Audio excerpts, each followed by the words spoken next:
You're listening to the New Artist Workshop.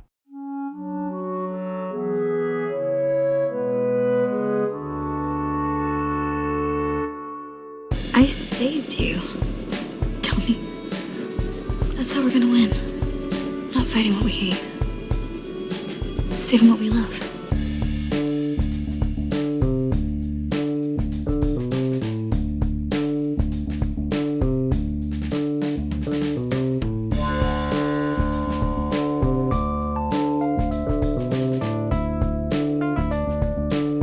Hello and welcome back to your favorite podcast. Now that's what I call a franchise. I'm Peter Mancuso. And I'm Viviana Metzger, and this is the show where Peter and I pick a film franchise and go through every single installment. The good, the bad, and the ugly. And to be clear, we're defining a franchise as a series of films with at least 4 entries. So Viviana, what are we talking about today?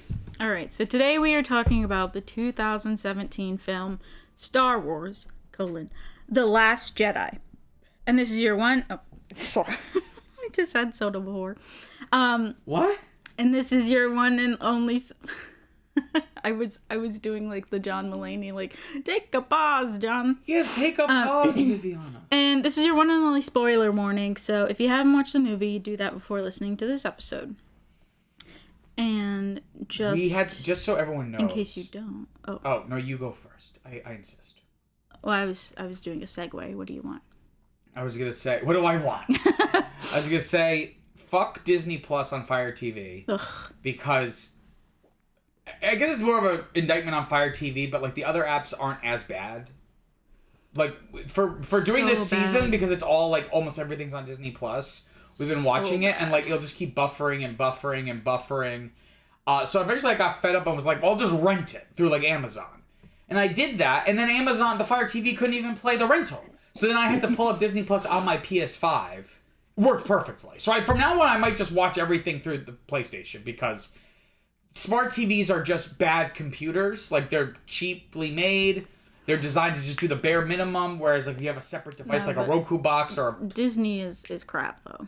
Disney specifically is worse. Disney Plus is like really, really bad. Ugh, and they have all this money. I know. All these companies thought they could do what Netflix did, but Netflix spent years perfecting its product. We tried to watch the movie like 5 different times, and it just kept freezing. It probably took us about 10 minutes to watch 2 minutes. Mm-hmm. It was ridiculous. But so if I'm off my soapbox. Okay, great. So if you haven't watched the movie and you didn't do that before listening to this episode, here is the Letterboxd blurb. Ooh, good little segue. Of course. Rey develops her newly discovered abilities with the guidance of Luke Skywalker, who is unsettled by the strength of her powers. Meanwhile, the Resistance prepares to do battle with the First Order. The only reason I paused because I thought it was going to say something about like him, like a settlement of like him on the island. I was like, wait. Settlement of one. I was like, wait a minute. Table for one. Yeah. Also, Rey develops into a young woman. Anyway. Well. I suppose. Also, the Resistance prepares to battle with the First Order. They only battle with them at the very beginning in space. I noticed it now watching this time. There's no battle at the end. They just shoot like their electronic ramming barrier thing. Well, yeah, that's the battle. Yeah, but there's no battle of like back and forth and stuff. And no, I guess there are some ships. I guess the Millennium Falcon does swoop in at the end. The battle is we can't battle until we get their force fields down. So we got to get their force fields down, and then we can battle. The battle was the friends we made along the way. It's the battle to the battle. The battle to the battle. So here's some basic info about the movie. So it was directed by Rian Johnson, whose name is spelled with an I, not a Y. It's so bothersome. And Viviana didn't know until like the credits. Like we were talking about something, and then she just like stopped and was like, "What?" I don't know why. His claim to fame before this was he made a very highly acclaimed, super low budget indie film called Brick. Starring Joseph Gordon-Levitt, and it basically was like a 40s noir film, but like set in like a Southern California high school. Like it's the same plot of like a noir, but it's like, but they're like 17, and it's like all like the drug, like the drug dealers and stuff. It's like really, really interesting film. Drugs. Don't do drugs, kids. It's kind of written almost like a 40s like noir film, like the way they talk. Mm-hmm. Like sometimes like I can't even like I don't even understand what they're saying. Hey, buddy, what are you doing? They don't do voices, but like the dialogue is kind of like that. Yeah. We should watch it maybe at some point. But he also his more mainstream movie was Looper. That's the one where the boy bounces from different place to place. No, that's Jumper. Are you sure? With Hayden Christensen, yes. Or Transporter. No, I thought Looper was that one. No. Nope. Looper is about Joseph Gordon-Levitt. Again! And he is... Yes, they work together again. I think he had a cameo in this one. I think he's the guy on Canto Bight, like the casino planet, who's like, I told them not to park down there. Looper is about Joseph Gordon-Levitt's character, and basically time travel is possible in this world, or like at least going backwards. So like...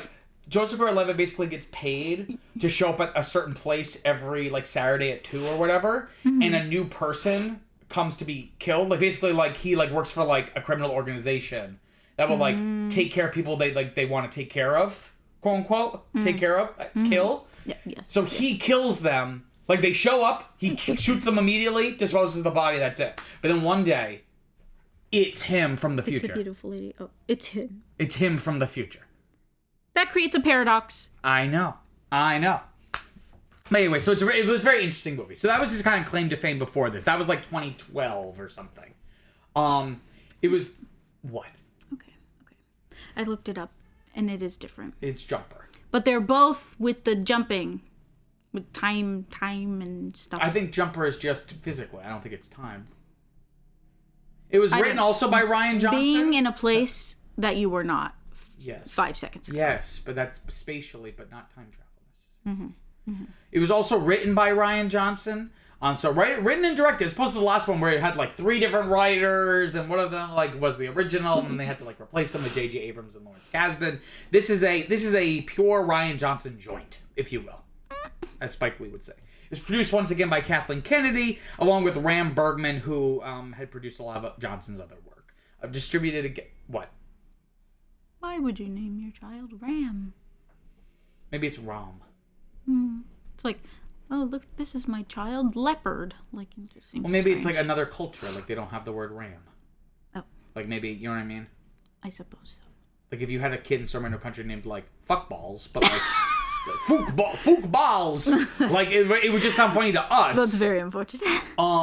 It was distributed once again by Walt Disney Studios Motion Pictures. It was released in December of 2017. It was supposed to come out in May of 2017, but then they were like, shit, we made so much fucking money in December. We have to do that. Because there's like no competition. Whereas in the summer, it's like every other week, like a big movie's coming out. It had a budget of about $300 million, and it grossed $1.334 billion. So not as successful as the last one. Because the last one, and by last I mean The Force Awakens, made, I think over $2 billion. Yeah, the last one made over $2 billion.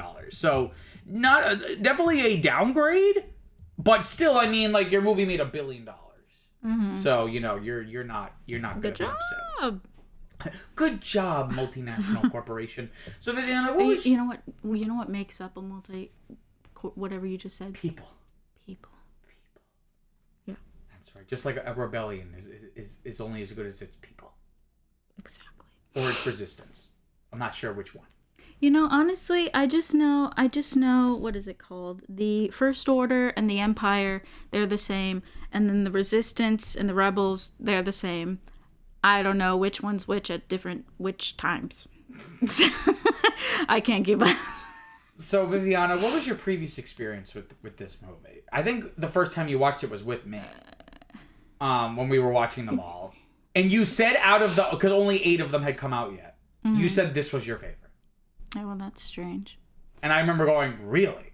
And I think your reasoning was because it was so different than the other ones. Maybe. I don't know. The only thing I remember from this movie is, like Monte Carlo or whatever it's called. Canto Bight. Yeah. Canto Bight. Cunty Bight. The Star Wars version of Monte Carlo. I think it was specifically like Monte Cristo, like the places like that. Not Monte Cristo, Monte Carlo, yeah. Yeah, the place in France. Yeah. Yeah. Yeah, that's really all that I remember from this. Okay. So that's. And if you didn't go see The Force Awakens, which was like the biggest movie of all time in terms of hype, surely you did not go see this in theaters. The hype, if the hype of the last one didn't get you to go to the theater, this one certainly didn't. Why would I go? December 2017. What was that? That was freshman year of college. Freshman year of college. I was busy. I had things. There's no time. I had things to do. There's no time. Studying and... Yes. Oh my goodness. Okay. My experience with this was actually kind of funny. So, I was so hyped for this. Mm-hmm. Because I liked Rian Johnson's films that I had seen before. But you didn't like the other ones, though, right? What other what? Force Awakens? I thought it was fine. Okay. I really liked it when it came out, and every time I watched it, I was like, not as good as I remember. So it was for Rian. Yeah, I was like, okay, this seems like an interesting new direction. Then the trailers came out, and it seemed like a new kind of visual direction. So I was like, okay, like that's gonna be really exciting. Mm-hmm.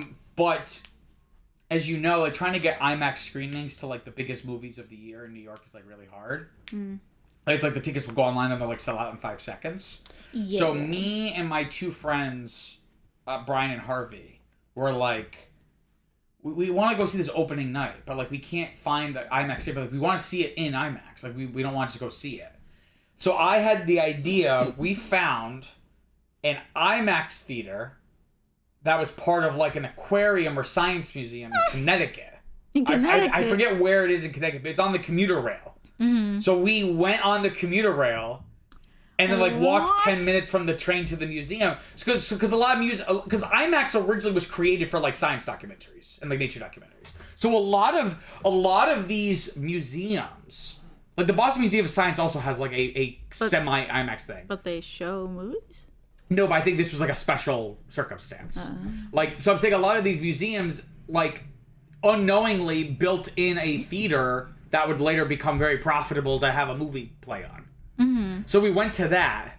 That was a great experience because, like, that was just like a unique. Like, we never done anything. Wait, was it the whole thing like when you're watching like the Whoopi Goldberg? No, it wasn't immersive. No, it was not. It wasn't like a planetarium. It was just an IMAX. It was just a giant IMAX screen. Imagine. That would be really funny. That'd be crazy. But it would be really disorienting because it would still be an image meant for being flat. So, like, it would just be wrapping around, so it wouldn't look good. Because, like, someone's face would be curved. Like, that wouldn't make... Yeah. You would have to make it for that screen. Like, you would have to make your film with that in mind. Mm-hmm. I'm just thinking, like, action and a bunch of movement. I'd probably throw up. I would throw up. Okay, so that was really cool experience. I remember... Whereas The Force Awakens, I really liked and kind of... Not soured's the wrong word, because I ended up giving it a 7 when we watched it this time. Mm-hmm. But whereas The Force Awakens, I kind of liked it less and less every time. Literally by the credits of this one, I already felt weird about it. The Force Awakens? Or no, this one. This one. This movie we're talking about. Okay. I remember, whereas Harvey and Brian really loved it. Especially Brian. Harvey was like, that was pretty good. Brian was like, this is like my favorite Star Wars movie.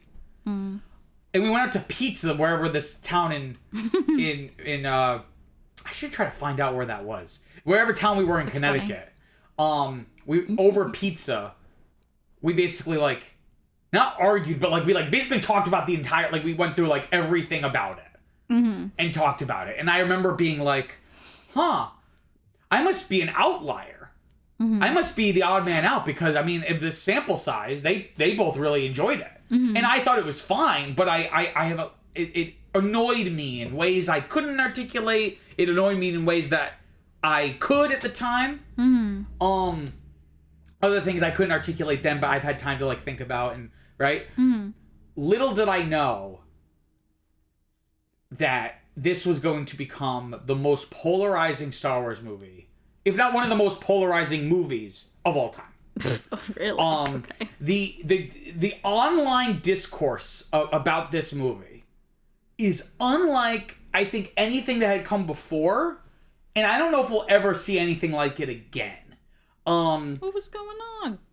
Well, we'll talk about it in just a second, but at least with the prequels, at the time of release, they're more polarizing now because the kids who grew up with them and enjoyed them are now adults and can participate in the conversation. Mm-hmm. When the prequels came out, they weren't polarizing. It was like there was a general consensus that they were a disappointment. Mm-hmm. Like there wasn't a hot debate.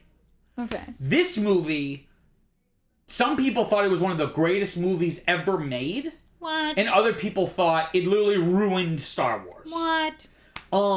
It was so divisive, so polarizing. Some of it, and again, it's like I talked about with when people criticize Kathleen Kennedy. Mm-hmm. I have a lot of critiques of her, but a lot of times people critique her just because like they're sexist, racist assholes. Yes. Because they don't like that she quote unquote made it woke. Yes, you've said. So I feel weird making these critiques because then people are gonna assume like, oh, so you're like with those kinds of people. I'm not. Same thing kind of here. Where I'm like, I'm not like a crazy person. I just have like film issues with it. Like the script. Mostly the script. I think everything else is great. Oh, it's so weird. The script is one of the strangest, both thin yet bloated scripts, story-wise, dialogue-wise, character-wise. If the script was literally anything else, this could be one of my favorite Star Wars movies. But it's just held back by a script that is more concerned with ideas than how those ideas actually manifest for like flesh and blood human beings. Yeah. Like the ideas should rise out of the character's actions and like the events of the story, and then that brings those ideas to the forefront. Mm-hmm. Whereas it feels like he had like, here's things I want to do thematically, and then kind of just like contorted a story into it. Yeah, well, because the way that it came across to me was like it was kind of written by someone who like really likes Star Wars, but like obviously Rian likes Star Wars, but just like really likes Star Wars and is trying to make a Star Wars movie as opposed to like making just a Star Wars-esque movie. I don't know. I don't know. It just seemed like they were using a lot of like, you know how like when scripts are written and like in movies and people will like address others by their names like all the time or like just say strange things, like I feel like that was that. Like there were just some things that were like expository. A little too expository on the nose or a little clunky where it's like, because it's like, yeah, like the character very explicitly saying the point that the director wants you to get. Yeah, but like in like a Star Warsy way, saying what we already know. It's like, I don't know. Oh, there's a lot of parts, especially the whole subplot with Finn and Rose. Mm-hmm. Like every time we come back to them, they basically recap what they're doing there, and it's like we know, but you're telling us because like the movie is so bloated and convoluted, like cutting between all these different storylines and characters. You're like, you're worried. Like that betrays a self-consciousness or an insecurity. Like it betrays a sense like, you know, this might get confusing. So you're trying to cushion it by like putting reminders for people, but like a good story, you wouldn't have to do that. Yeah, and I think especially with the, what is it called now? The First Order, like with the guys in the ships and stuff, like, I don't know, it just makes them very like mustache twirling kind of villains, because it's like, yes, but like, would he need to describe it in that sense? It's like a little Saturday morning cartoon in like a bad way. It's like, in the wrong way. It's like I want them to say all the like, you know, like the classic one-liners or things. Or just like the what is it called? No. There's like dog whistle politics, but it's like just like certain words. They want the characters to say certain things to indicate to the audience certain things. Yeah, so there was like a lot of that. So like I was just like picking up on like all of the things, but I'm like, why would that character speak that way if that's just a normal in their world? Do you see what I'm saying? I'm like, it just seems strange. Yeah. Do you understand what I'm saying? Like the brother, they're tracking us through light speed, but they can't track us through light speed. It's like using all of like the key words. Like it's almost like it was written for SEO or something. Yeah, I forgot what it was, but there were a few times like when the main captain guy was like upset and he was just like General Hux. Yes, Hux. Played wonderfully by Domhnall Gleeson. I do appreciate this one, whereas the last one made him like a very stock Disney villain. Excuse me, a Star Wars villain. This one kind of plays up the idea of like him being just like a pathetic little twerp of a man. Like I kind of like that. At least it's a choice. But yeah, he's like a big example of this. What you're talking about? Yeah, I mean it like happened with pretty much everyone, or like or even especially with Rey, right? So she's like, but you're Luke Skywalker. You like, have to blah, blah, blah, blah, blah, or like, you know, get in the Millennium Falcon. It's like your sister Leia sent me here from the Resistance. It's like so the audience, like in case you're just jumping in. And it's like, he knows who he is. Like, would he need you to like stress like that his sister Leia is the commander of the Resistance? Fighting against the First Order. There's a lot of things that makes writing bad. So this isn't the only thing, but one of them is when you're having characters say things that diegetically like would be really weird for them to say, but you're just having them say it so that like someone says it so the audience can. Because in film, because it's unlike a book. A film, the only way you know something is if you see it or you hear it. Yeah. So unlike a book, could have that exchange, and then we could have a whole paragraph of Luke's internal thoughts. Oh, Leia, my sister. Like, you could go into that. Yeah. But in a film, you can't do that. So the only way to get certain things across, if you're a bad writer, or just, like... Because there are ways to get around it and make it feel natural, but, like, you see the seams, I think is my point. You really see the... Oh, like, I liked it, So, remember in, like, Rogue One and how, what was his name? Oh, Dov? No, what's his name? Dave. No, what's his name? Ooh, just describe the character. The man, the pilot man. Cassian Andor? No. Oh, Rhys Ahmed. Yes, Rhys. Okay. You're like, the man! I'm like, come on. So, because I'm like looking at him in my brain, and then, anyways. But then I realized you cannot also see the picture in my brain. Anyways. But I'm almost positive it was the Norwalk Aquarium, the Maritime Aquarium in Norwalk, Connecticut. Norwalk? I thought it was Norfolk. Norwalk. Norwalk. But I don't think the theater is. I think they're getting rid of it. I see an article from May 4th, funny enough, 2023, saying the old IMAX theater at the Maritime Aquarium is coming down to make way for the replacement of the Walk Bridge, a $1 billion train project. So that was a once-in-a-lifetime opportunity for me. Anyway, continue. Wow. It seems so weird. Like, why would you do all that? But then it's like, I got this cool story and experience, you know. I know, good, yeah, and it was a one of a kind of thing. It was like really, you want to see it that badly? Like, you're gonna go to Connecticut? And I think it ended up even being better though because like museum IMAX screens are like the real deal. They're huge. Those ones are big. Yeah. Where sometimes they get away with just putting IMAX on just like the branding on a really big screen. That's like not really big. And I'm really happy that not only does Providence, Rhode Island have one of the few IMAX screens in like the world, it's one of like the premier big ones. Like there's only like a couple, maybe a dozen or two that are of that size that can show 70mm prints, and that's one of them. For some reason, Providence has one. Strange. Anyways, so when. You know the thing that people do where you say the title. I don't know why you do that. This is the only Star Wars film, I believe, to say the title in the movie. No, so they said... The Last Jedi.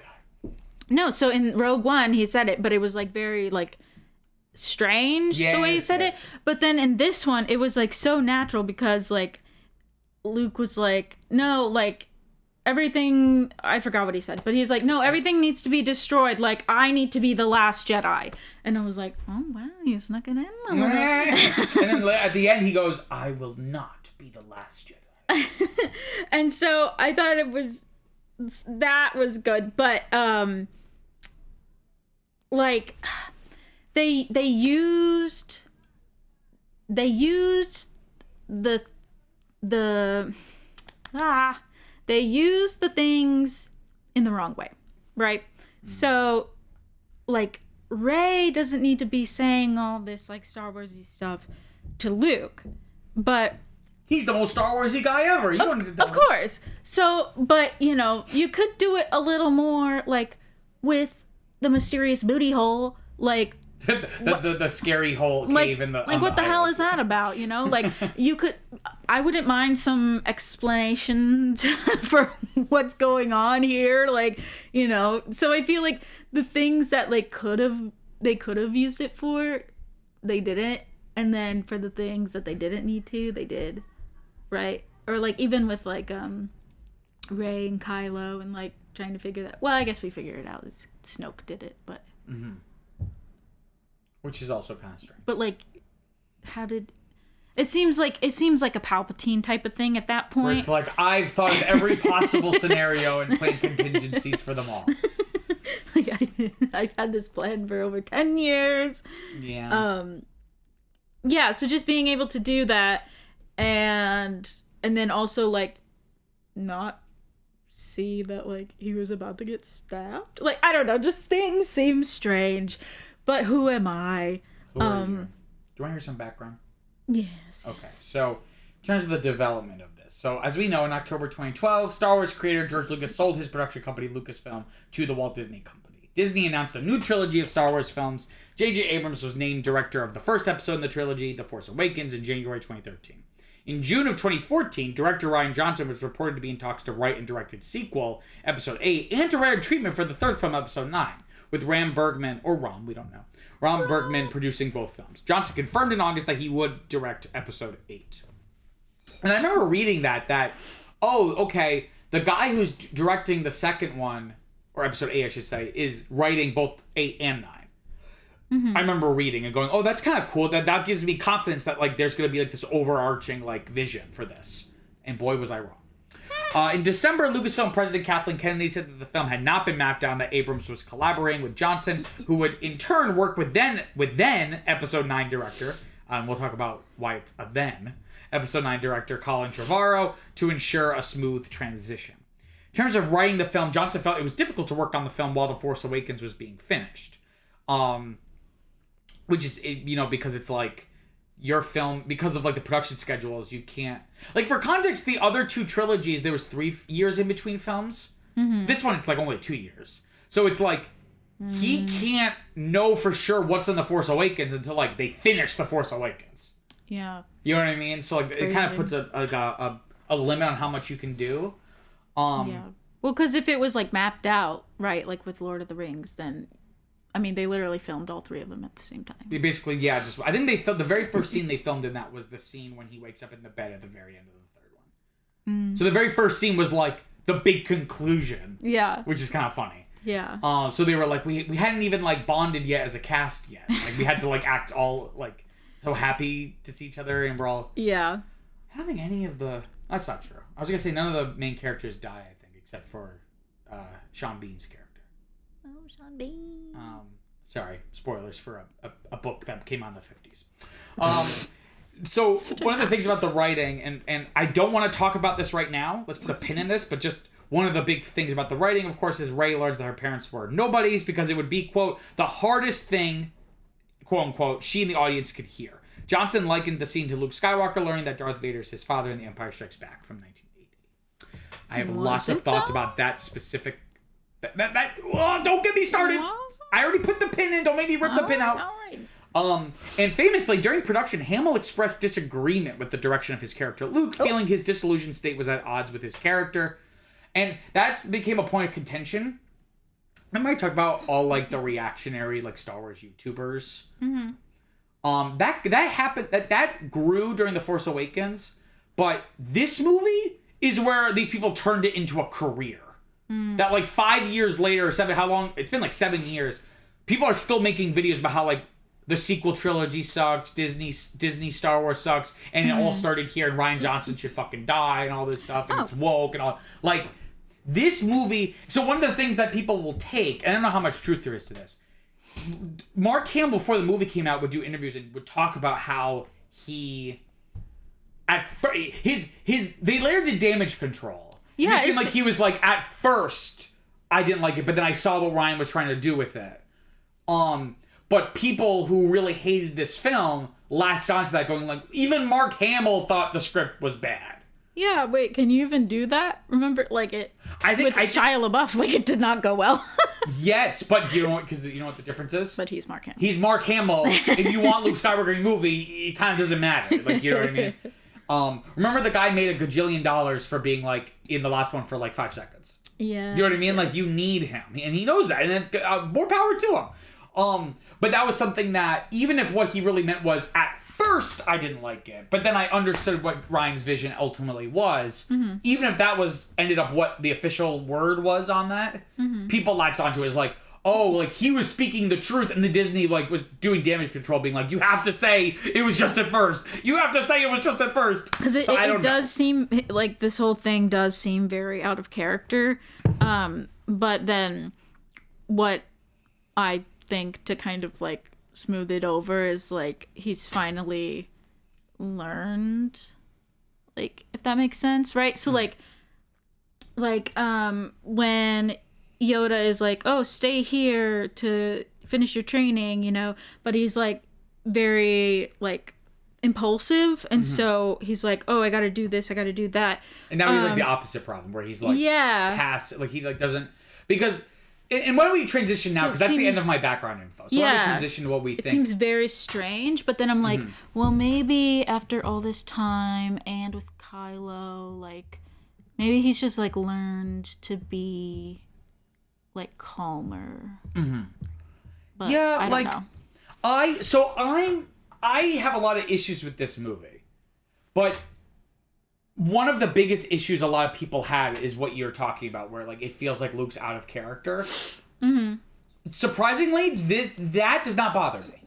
In fact, I actually quite like it, because this idea of, you know, because Rian Johnson's whole thing, whether explicitly or implicitly, is obviously to break new ground of what Star Wars films can be like and what they can do. But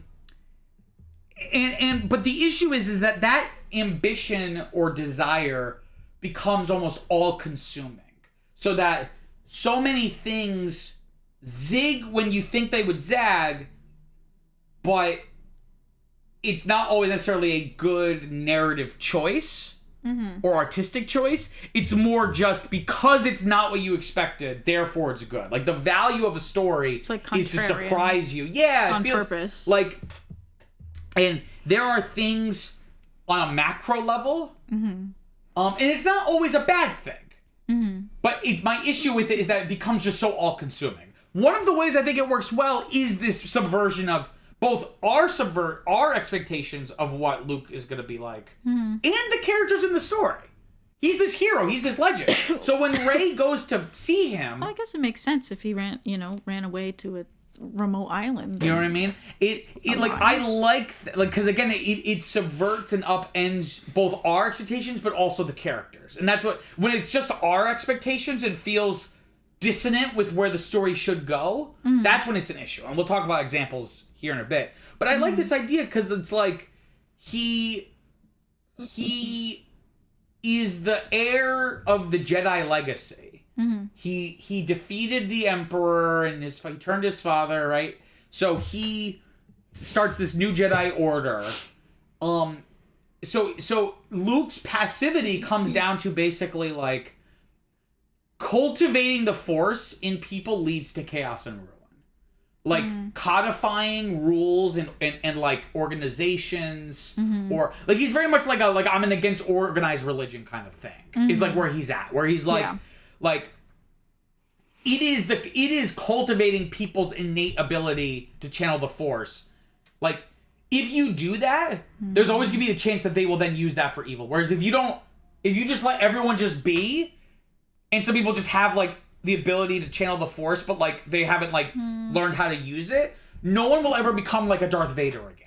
Like it's better if not if it's like it's better if neither Jedi nor Sith exists, because by trying to make Jedi, there's a non-zero chance one of them could turn evil, and not use that, and it'll bring chaos and ruin. I feel like that doesn't matter. Like, they may not be called Jedi and Sith, but like someone will explore their powers. I guess it's futile. Yeah. Right? He's perhaps in the wrong, but I understand the logic of like, okay, well, I'm not gonna be party to that. It's like with X-Men. It's like, do you want to go to school, or do you just want to, like, be free or Try whatever? to pretend but, you're something you're not. Yeah. So I actually like this, and again, it plays with the idea of legend versus reality, and how Luke is a failure, like the Jedi's from the prequels, the Jedi from the prequels, right? Like, and he even name drops it, and I do like that little connection. He specifically cites the Jedi became so complacent and arrogant that they allowed the Dark Lord of the Sith to basically undermine them, and then they basically wiped out the Jedi. Because remember, he says it's like, oh, the Jedi are mythologized now, but if you look at their deeds and who they actually were, the legacy of the Jedi is failure. And I said, and I oop. but it's real, that stuff is actually kind of good writing, because it's what Luke is really saying. My legacy is failure. Do you know what I mean? Like, No, I was so shocked when he said that. I was like, oh, right? He's And calling him out. So people, you could say he's not in character, not you, but like people, and that's fine, and that could be true. But is he out of character because he's out of character, or he's just not the same way he was in the last one? Because also 30 years have happened. Like, I think people just wanted like a nostalgia movie, and like they just wanted Luke to be like the same happy-go-lucky like kid, but like he's gonna be not just because he's older, but just life has happened. Kind of like a Karate Kid type of thing, like kind of begrudging at first, but then enthusiastic about teaching, Except he is not enthusiastic in this movie at all about that. And that's another thing, is I don't understand his motivations. Like why is he like, okay, I'll teach you? Because like the movie frames it like he's like, absolutely not, and then R2 kind of guilts him. And then he's like, okay, I'll teach you 3 lessons. And even though he only does 2 lessons. I never understand. Oh my God. He's like, but they're not lessons on how to be a Jedi. They're lessons on why you shouldn't want me to give you any lessons. Like, it's like really weird and backwards. Like, it'd be interesting if he was just like, okay, we'll do this, but I'm going to do it radically different than I did before. You're not going to get what you thought you were getting. He's like Master Shifu. I think there was a deleted scene where, I put this in the trivia, there was a deleted scene. I think this was the 3rd lesson, but it was a deleted, they like cut it. And I actually kind of am sad about this, because I watched the deleted scene. It's actually like a good piece of just, I think, filmmaking, but also I think would add to the thing. There's, like the little caretakers of the island. Or whatever. Yes, the little like lizard people. Yeah, the lizard people. There was going to be a scene where, because they have like a little settlement elsewhere on the island. Yes. Like they don't live with Luke. They're little huts, yes. I think like away from that. Like there's like a little town. Oh, not in the stone huts? I don't think so. I don't think so. But they tend to it. Okay. But anyway, so Rey sees a ship landing in the town, and she's like, "What is that?" And Luke is like, "Oh, they are marauders, like they're raiders that they come and they like raid the town and like pillage and plunder." Oh. And Rey is like, "We have to do something," and he's like, "No, like you have to let the balance, whatever." And in the scene, she like rushes over there defying Luke, but it turns out it's just a part, like they're just from another planet, like colony, just coming for a party. So she shows up like with a lightsaber, and everyone's just like, what? Like they're just like they're like feasting, and she's like, what? And Luke's like, ha, I tricked you, right? So, but it'd be interesting if it was more Yoda like now. He's Yoda now, being a little trickster. But I feel like you could do that scene, but instead of it being a joke, like it actually be raiders, and the idea is that Luke is like, I'm gonna teach you how to. I'm going to teach you, but it's not going to be the way you think. Like, forget what you think you know about the Jedi being heroes or whatever. If you really want me to teach you I'm going to teach you how to use your powers. I'm not going to teach you how to be a Jedi. Right? That would be interesting. But the issue here is, like, his motivations are unclear. Why he does what he does in this movie. Yeah. Well, I mean, with that, it would be along the same lines of, and also accepting that, you know, with the balance, the force, everything like that does not just mean good. Like, Anakin did fulfill the prophecy. Just in a roundabout way. Just, like, not in the way you thought, right? So it's like he did bring balance, but he was just, like, the yang of it instead of the yin. So I forgot where I was going with that, but that seems to enforce that. But that'd be interesting if the movie explored that, because I've talked about this on the show before, but I'll say it again because it's relevant again. When people talk about the balance of the Force, when fans talk about it, a lot of them get it wrong. Balance, it does not mean that there are equal good guys and bad guys. So, like, it's a net zero. Balance is that the Force exists independent of people using it, right? Right? No, but it's like a river, right? But they'll always use it. No, but I'm saying the Force existed before people knew how to use it, is what I'm saying. No, I know. Like, the Force has a natural state. I know. What I'm saying is that's balance. Even if you have a gajillion Jedi and no Sith. Because the Jedi, in theory, let the Force flow through them. They do not command the Force, right? The Force goes into imbalance when the Sith exploit the Force. So bringing balance to the Force does not mean, like, we need to have an equal amount of both sides. Balance is about letting the Force exist as it is and not exploiting it. So it'd be interesting in this movie if that was Luke's arc about learning what is the balance. Because in this, he talks about, like, oh, like, there's powerful light and there's powerful darkness. Like, that's a beautiful balance. Like, no, in a perfect world, there was zero dark. Like the whole idea is that the dark is what throws it into imbalance. So that's always annoyed me about Star Wars people talking about the Force and the balance. Well, you know, there's different ways to look at it. And they're wrong. Oh my gosh. There's different ways to make a sandwich, but putting 2 pieces of bread on my head and rubbing peanut butter on my nose is the wrong way to do it. Sir. You could, like, on It's Always Sunny, you can make a sandwich in your mouth. Just put the individual items in one by one. But so anyway, so my point is that I actually like the Luke is grumpy old man. Because that's a trope. That's not, like, a unique thing about this movie. Like, that's a classic trope of, like, the hero you expect. I mean, even in a sense, Yoda was kind of like that.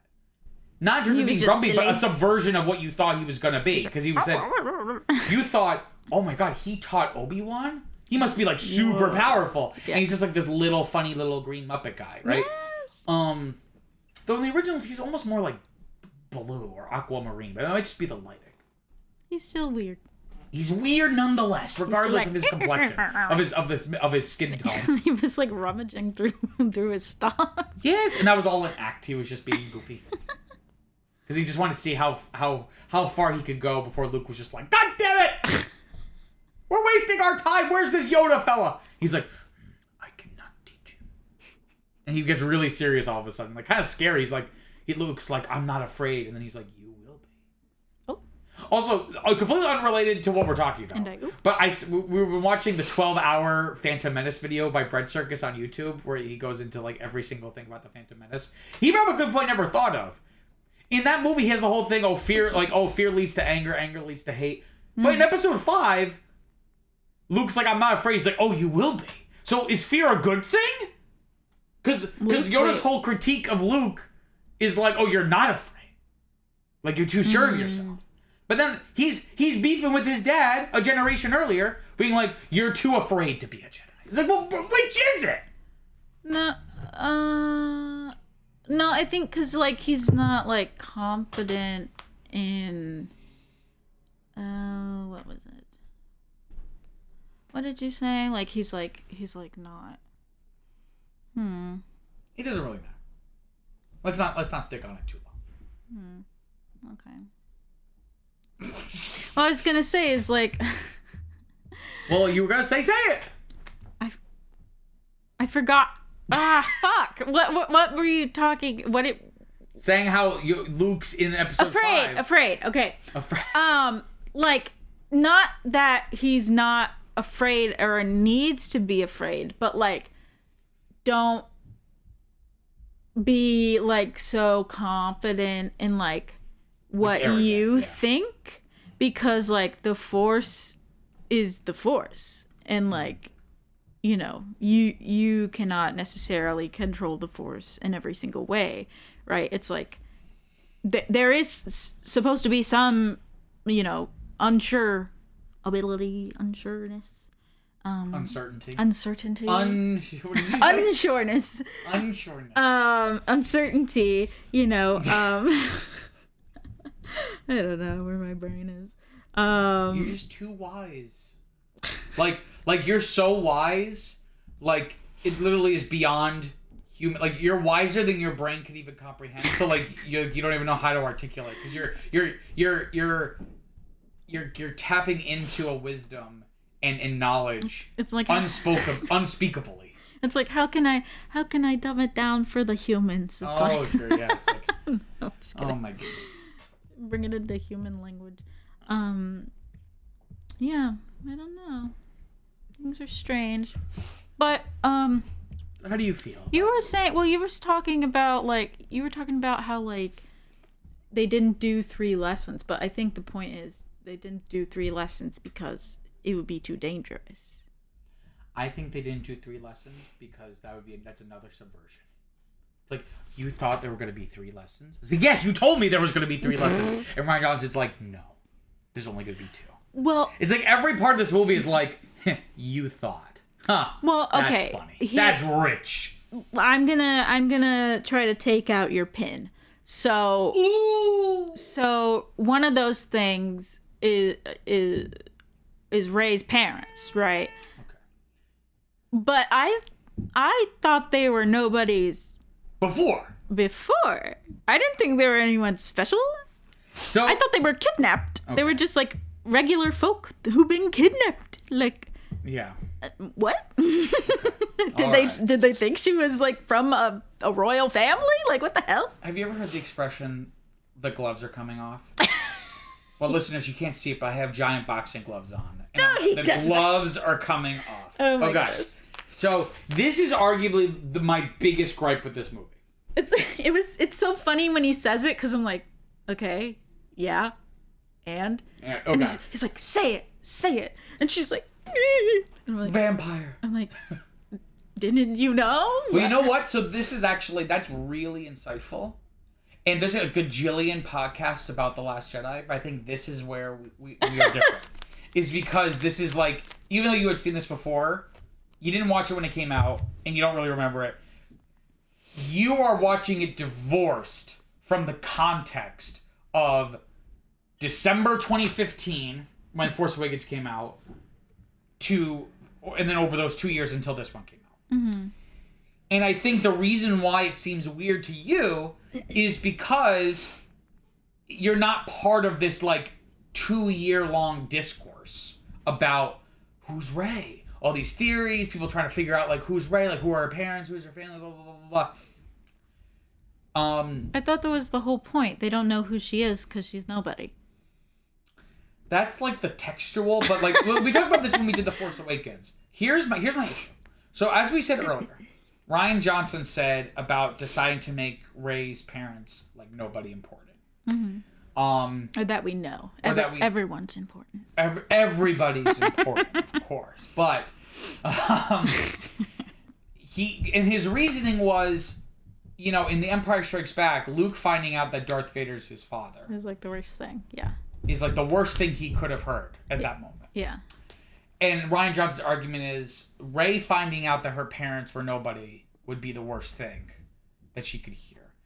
And that's ridiculous. That's why they are no longer with her. So this is preposterous. When she looks up longing to the sky, to me that says her family has been kidnapped by the Empire and they're not coming back, and they were just regular. Or they just left. They were just regular town folk, right? or whatever. Now you might be, again, based off of my critique, superficially, you might be assuming the extrapolation of like, oh, here's what he actually thinks. I don't care if she's related to someone important or not. That's not my issue. I actually think, okay, if it's between her being related to like Obi-Wan Kenobi or being related to nobody important, I'd rather it be nobody important. Yeah, no, Right? I don't care. Because a lot of people complain because they wanted her to be like important. It's like that thing. It's like that thing where like superheroes are like a team, but then they have kids, and then their kids also make a team. It's right? like, really? Would they really? So my issue is more so the way, not just this film, but the last film was constructed. So as we talked about with The Force Awakens, nobody. I mean, so obviously people talked about it, but remember we talked about those trailers. Mm-hmm. We really just got those trailers like raw dogged. Like there was no context. We maybe knew their names, the characters, but there was no plot synopsis or log line really given. Like we really didn't know anything about what that movie was going to be about until we walked in. Mm-hmm. So obviously there were still people wondering like, well, who are these characters? People weren't wondering, are they related to anyone we know? But there was not the predominant topic of conversation. Mm-hmm. No, that was not the predominant discussion was who is Rey's parents or family. Like, that was not really super important. Mm-hmm. But the way J.J. Abrams constructs stories is the mystery box, right? As we talked about, where it's basically like you create a mystery and it makes people really invested, and it kind of gives you the freedom, quote unquote freedom, to figure out what's in the box later down the road. Mm-hmm. Which has been proven both TV-wise and film-wise to be a really bad way to make stories because it almost never works out. Like there will always be people who will like the ultimate reveal, mm-hmm. but on the whole, it usually disappoints people because what you've done is force people to be the storytellers, and whatever they come up in their mind is always going to be better than whatever you're going to do, just statistically, mm-hmm. right? Rian Johnson walks. So anyway, so that film is constructed. How many cutaways are how many little like lines are like, who's the girl? Who's the girl? And then it'll cut away before someone can answer. Yeah. We're given this sense in The Force Awakens, artificially made us really interested in what her lineage is, mm-hmm. Because the film seems to be implying it's really important. You don't know what it is yet, mm-hmm. audience. You don't know, but it's gonna be really important. Mm. Rian Johnson comes in and goes, I have zero interest in exploring this mystery box. Yeah. I don't care about opening it. I don't care what's inside. I'm gonna throw it out. Mm-hmm. So for Rian Johnson to say, oh, it would be the worst thing for Rey to hear, that's not true. Because never in The Force Awakens does she ever say, I must come from someone important. I must have an important family. What does she say? I'm waiting for my family. They will be back someday. Yeah. That's the delusion she has for herself. Mm-hmm. That's the lie she tells herself. So, the worst thing for her to hear would not be that her parents were unimportant. The worst thing she could hear would be that she has no parents. There is no family. There was never anyone coming back for her ever. Mm. So I've always thought the route they should have gone was, and now I'm about to move into territory where it's like this is less critique and more like, well, here's how I would do it. Well, but I feel like even if she were to be from like some important family or whatever, she's like an adult. Like it's not really gonna matter. So mm-hmm. like everyone's like, oh, who's like Rey? If you made her like 15 or 16. Remember they were gonna do that, mm-hmm. but then they were like, it's a little too close to 9-year-old Anakin, and everyone hated that, so we're gonna make them adults. Yeah, so it was like if she was a kid, I was thinking the whole time that they were just regular folk, and then I was like, okay, well, if they are gonna make it a thing, then it's not gonna really matter. Like it's gonna be the typical thing of like say she was like the princess of Naboo or whatever, and she's like uncomfortable like with servants and like fancy dresses and all this stuff. It'd be like The Little Mermaid too. You know, yeah. With the daughter who she just wants to be a mermaid, and she's like, I went through a whole movie to become a human, and now you want to become a mermaid. So I didn't think it would really matter either way, but I just think it's funny that that it's like a big thing that they're like quote unquote nobodies. Yeah. Kind of fucked up that they're drunks, but and that they sold her for drinking money, but And they died and are buried in a pauper's grave somewhere on Jakku. But then couldn't she find that then? I guess the whole idea of a pauper's grave is literally just like you're buried and there's like a little tombstone saying someone's buried here, but it doesn't say like beloved father, devoted wife or something like. I guess. And who was she sold to? She was by herself. Maybe Unkar Platt, the guy that she brings the stuff to, and he's like, four portions. Oh. I don't know. I thought he was just a store guy. I think, see, it's not clear. Anyway. See, details like this aren't because I'm nerdy and I need to know everything, but like that would inform who she is as a character. Anyway, sorry. I knew you were going to get into your thing. I just wanted to say that even if it were a thing, I don't think it would matter. Yeah. I always thought, even before seeing the movie, I thought the way I was like, if they're smart. This movie? Okay. So this isn't like something I came up with afterwards after deciding I don't like what they did, let me come up with something better. I thought going into the movie, if they were smart, the best way to answer this question, because so many people are so invested in the idea that she's like a Skywalker or a Kenobi or someone else important. I know, you keep saying Kenobi. That was a big one, because it was like, well, we know pretty well the lineage of the Skywalker, so it'd be weird if there was like some hidden Skywalker child. So we were like, well, maybe it could be Kenobi. She is British and brunette. Like that's how like dog brain Star Wars fans are, where it's like that's the metric. Well, and I'm sure people with Finn were like, I wonder if he's the son of Lando Calrissian, the one black character. He must be related. Connected. They're all connected. So my point is that no matter who you picked, you were never gonna make anyone happy. You weren't gonna make everyone happy. So I thought if they were smart, the best way to do that would be, oh, you want her to be nobody? Make her literally nobody. Like she is a lab like a creation or something. Like she is like if in kind of paralleling it with Anakin, where it's like if Anakin was like birthed from the midichlorians, almost as like space Jesus. In this analogy, if he's Christ, she would be the Antichrist. She's like this thing that's like artificially created, like maybe it was like a late stage imperial experiment before the Empire fell apart. Yeah. So then she like didn't get like finished, so she just like ended up somewhere like. I was trying to think of like make her literally nobody. Like she like she's like not a real person. Like she was created in a lab. Yeah, like, to be an evil Sith pawn. Oh. Right? Because that's what if Christ is to God, but the Antichrist is to the devil. Right? So the idea is that she would be like this pawn for the Emperor. Like, you know what I mean? Like, yeah. Well, what I was thinking is that it could be a parallel to Finn.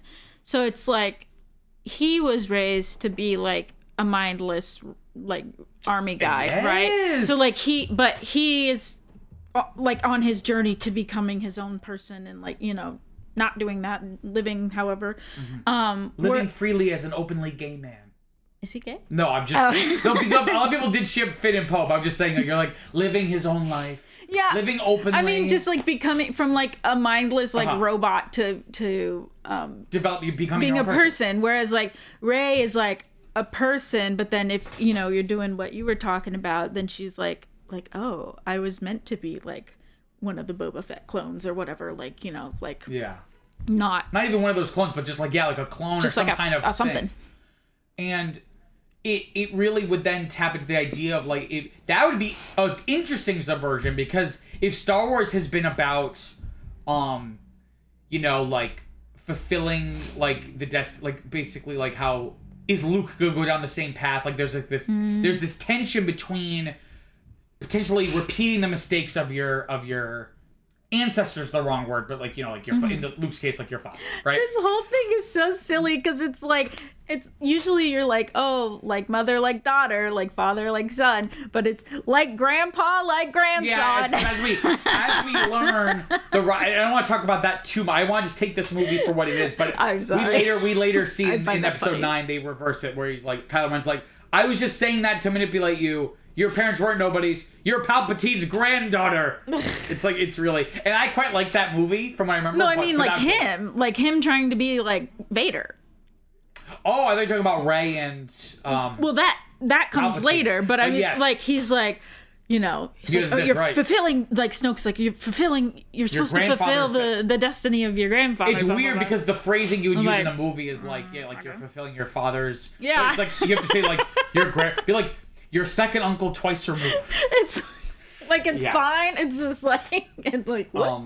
It's like, But yeah, so like if Star Wars is all about like lineage and like not repeating the mistakes, then with her if she it's was almost made like by Snoke.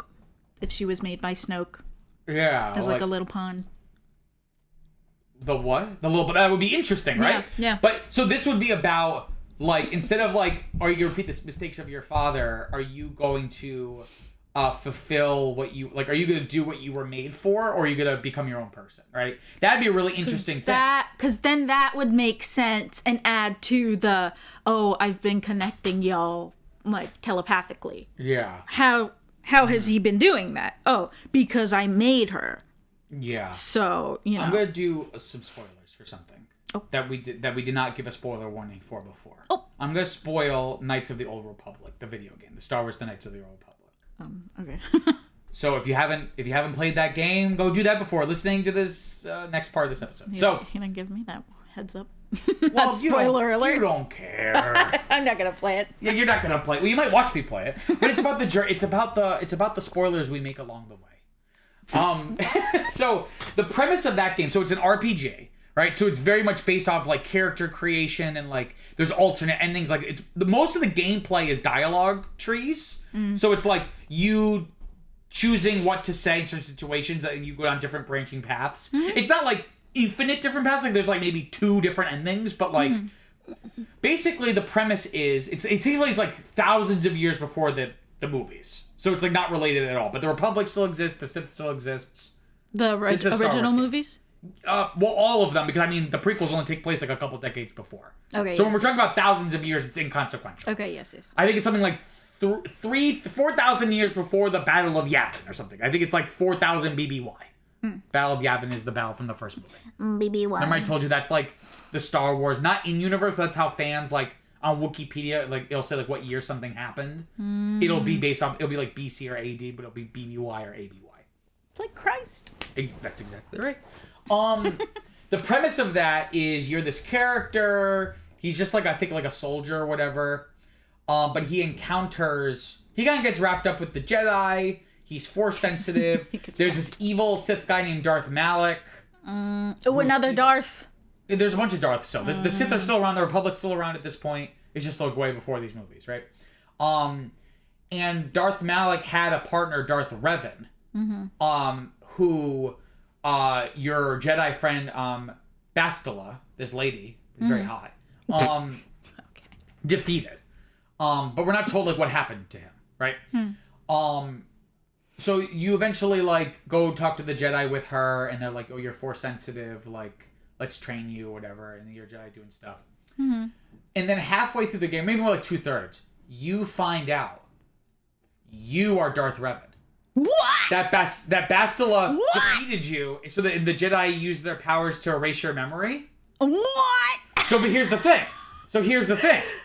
Wait, what? So here's the thing. Okay, how does that So the happen? game... So here's the thing, though, is that the game, you can... Up to that point, you've already been making choices either to be good or bad. So basically, the game, through the mechanics of a game... This is why games are great. Like, this is not just, like, an interesting story, but, like, it's a story that, like, has to be a video game. Because basically, then the thematic ambition of the game becomes... Okay... But you are no longer that person. Yeah. So are you going to become your own person and chart a new course? Or are you going to basically just become evil? Like, once you learned this, it's not like your memories return. You're just told you were actually this evil Sith Lord. So then you can choose, do you want to fulfill your destiny of being Darth Revan? Or do you want to turn a new leaf? Like, you know what? I've been given a new chance. That you could have done something like that with Rey, where it's again like she finds out who she is. Oh, like she been wiped. Well, not even wiped, but if you don't want to copy Knights of the Old Republic, then you'd still do this lap thing. But it's like you were made for this. So do you fulfill that destiny? So that could have been interesting if that was the revelation, and then she does go with Kylo. And like that's the big plot twist, is that like it's kind of like the inverse of Empire Strikes Back, where it's like they accept. Because she realizes she has no family at all, but Kylo is like, I'm willing to be the first person of your new family. Like, you know what I mean? Like I'm willing to like be the family that you never had. Okay. And like fuck Snoke for creating you. Like let's make a whole new way for the galaxy. Forget the Sith, the Jedi, the Empire, like forget it all. All of that would have made more sense, I think. So that's my biggest part of this movie, is that it feels like he's trying to subvert us. Like Rian Johnson just went on Reddit to see what people were theorizing would happen in the movie, and then just like intentionally did the opposite. And that doesn't necessarily make for a good narrative with compelling character development, right? So that's my big rant. I'm not upset that they made Luke a grumpy old man. I think that's great. No, I don't care. It just seems out of character. But then I'm like, okay, well, I guess he is old now, so might as well. He can't be so plucky anymore. Yeah. I mean, where's he gonna go? He's on this place. He drowned his X-wing. He's like, I never want to leave. He's like, I'm committing. He's like, I don't trust myself, so I'm gonna make it impossible for me to leave. I guess so. Yeah. He's living with the lizard people. Well, you know what people said was out of character? Was less about him being grumpy, but the idea that he, even for a split second, would consider killing Kylo. Yeah. Because he was so willing to... Like, Darth Vader was very far gone. And he still never gave up hope that he could turn him to the good side. It is very strange. And yet he just sensed evil in Kylo, or like the potential, and then he says, like, for a split second out of instinct. And then I immediately regretted it. I could see that. I don't mind that, but I could see that being more of an argument for he's out of character. Because the defining characteristic of Luke isn't that he's plucky, it's that he's like believes in the good in people no matter what. Yeah. That I can see. I can understand that a little bit more. It seems like there are two extremes on opposite ends, right? So he's like grumpy old man who doesn't care about anything, but then it's like he's become so wrapped up in everything that like he now feels the need to prematurely like eradicate evil. This like teenage boy, or like it does seem very out of character, but then the other stuff seems out of character too, but like on two different ends. It's like you took one thing and then like bumped it up to 11, and then you bumped another thing up to 11. Yeah. Because that is very strange. His own nephew. Seems strange. Especially since he was still talking to his dad. Right. Who was talking to his dad? Luke. Was talking to... Oh, like he was still trying to make it work. Yeah. And by the, like you said, by the end, I mean, he had kind of turned. So, it just seems a little strange that he would try to kill him and not even just like talk to him. Let's just talk it out. Well, his argument is that there was evil. That Kylo had already turned, in a sense. Like he had already been seduced. But it's so silly because then it's like... also contrived because it's like just through this like random little flashbacks, like we're not getting like... Yeah. Well, it just like reminds me so much of like Oedipus, because it's like, he's like, oh, I see that there's darkness in Kylo and he's gonna, Ben. You kind of made him into Kylo. Yeah. And so it's like, I'm gonna kill him so he's not evil, but then I didn't succeed in that. And so now he's evil because I tried to kill him. So it's like, well, you kind of did this wrong. You helped out a little bit. He might have gotten there anyways, but I'm just saying. He definitely didn't help. It did not help. Yeah, especially it's just... being removed from the family and everything. I don't know. And again, it'd be interesting if, like, Luke took a little more personal responsibility. And he does. Maybe that's not true. Yeah. He does, I guess, because he even talks about, he's like, you know, like, Leia blamed Snoke, but it was me. Like, it was my fault. Yeah. But I also find it strange that he's there because, like, okay, so that terrible situation happened, but like, just don't make another school. Like, why do you have to go like to the middle of nowhere? You know, like also probably he's just ashamed of himself because like that led to not only like because he killed all the other students and ran off with the rest who were like, woohoo, we'll go with you. Ben, he's like, my name isn't Ben. Yeah, but he renamed himself. Kylie. Kylie Renner. Kylie Renner, exactly. So yeah, I don't know. The movie just feels like a repudiation of The Force Awakens, right? Oh wait, another thing. Oh, sorry. So another thing about the script is that not only was it like the language, but it was also like the humor. I'm like, is this a Star Wars movie? Because like this is written like a comedy. The like, comedy is a little is hit or miss. Why is everyone doing like little sassy one-liners? Like what's going on? I think Poe one point does like a your mama joke. Or like a mom joke. He says something like, "Oh, like, you know, your mother." He says something. Mm-hmm. I remember people at the time being like, "The first time we get a mom joke." I mean, like, it's like funny or whatever. It like makes you smile. You're like, "Ha, that's silly." Like, you know, Commander hugs, but instead of hucks. But it's just like, well, that seems strange. Like, no one else was doing that. Yeah. Everyone else was like taking things seriously. It's like, do we not take things seriously now? Well, it's like we said with like the last one too had this problem where the original films, even the prequels, like all the George Lucas stuff, for all their faults, they were very sincere. Mm-hmm. And there was funny parts in those, but it was never like at the expense of itself. Mm-hmm. Whereas a lot of the comedy in the last one, when I say the last one, I'm not saying Rogue One. I'm talking about like episode 7. With a lot of the comedy in the last one and this one is not just like inherently funny. It's just like because it's funny because it's Star Wars. Yeah, it's like, oh, that's strange. Like, it wouldn't be funny really in any other context, but just because it's like, what, in a Star Wars movie? Yeah. I mean, like, it's fine, but it just, like, it seems like the weird crustacean lady who's like an opera singer. She's like, oh! Like the fat lady who's about to get run over. Like, it's just so weird. Or, like, the little gremlin guy, and he's putting coins into BB. And, you know, I don't know, just strange things. Well, not so much that, but that too, but also just like other things. I don't know. Mm-hmm. And then some stuff is just strange, like with the code breaker.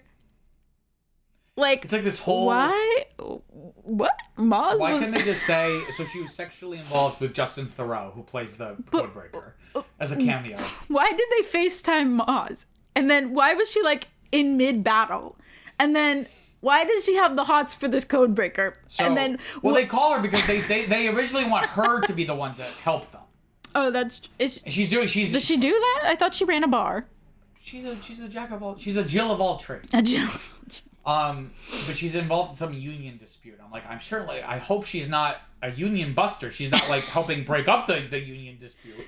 And then she never said the man's name. It was just like, oh, he'll have a flower on his lapel. But what if he doesn't wear it that night? What if he forgets it? What if there's multiple men wearing things on their lapels? But this is another lapels.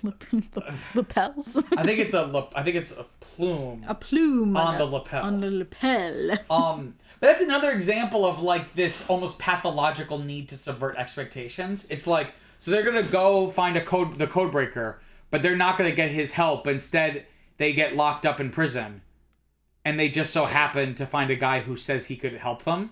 Mm-hmm. And it's like, you thought they were gonna get help from the code breakers. Like, bro, that was an expectation you created. You're subverting the expectation you created. That's not interesting.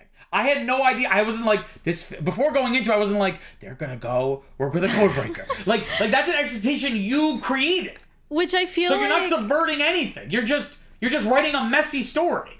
Which I feel like is like fine. Like, okay, and it all ends up being for nothing because then they finally go and then like it doesn't work. Well, yeah. So I was gonna say like I guess that's fine. Like so that they can get out of jail, but then they like don't go back to like specifically get the guy that they were told to get.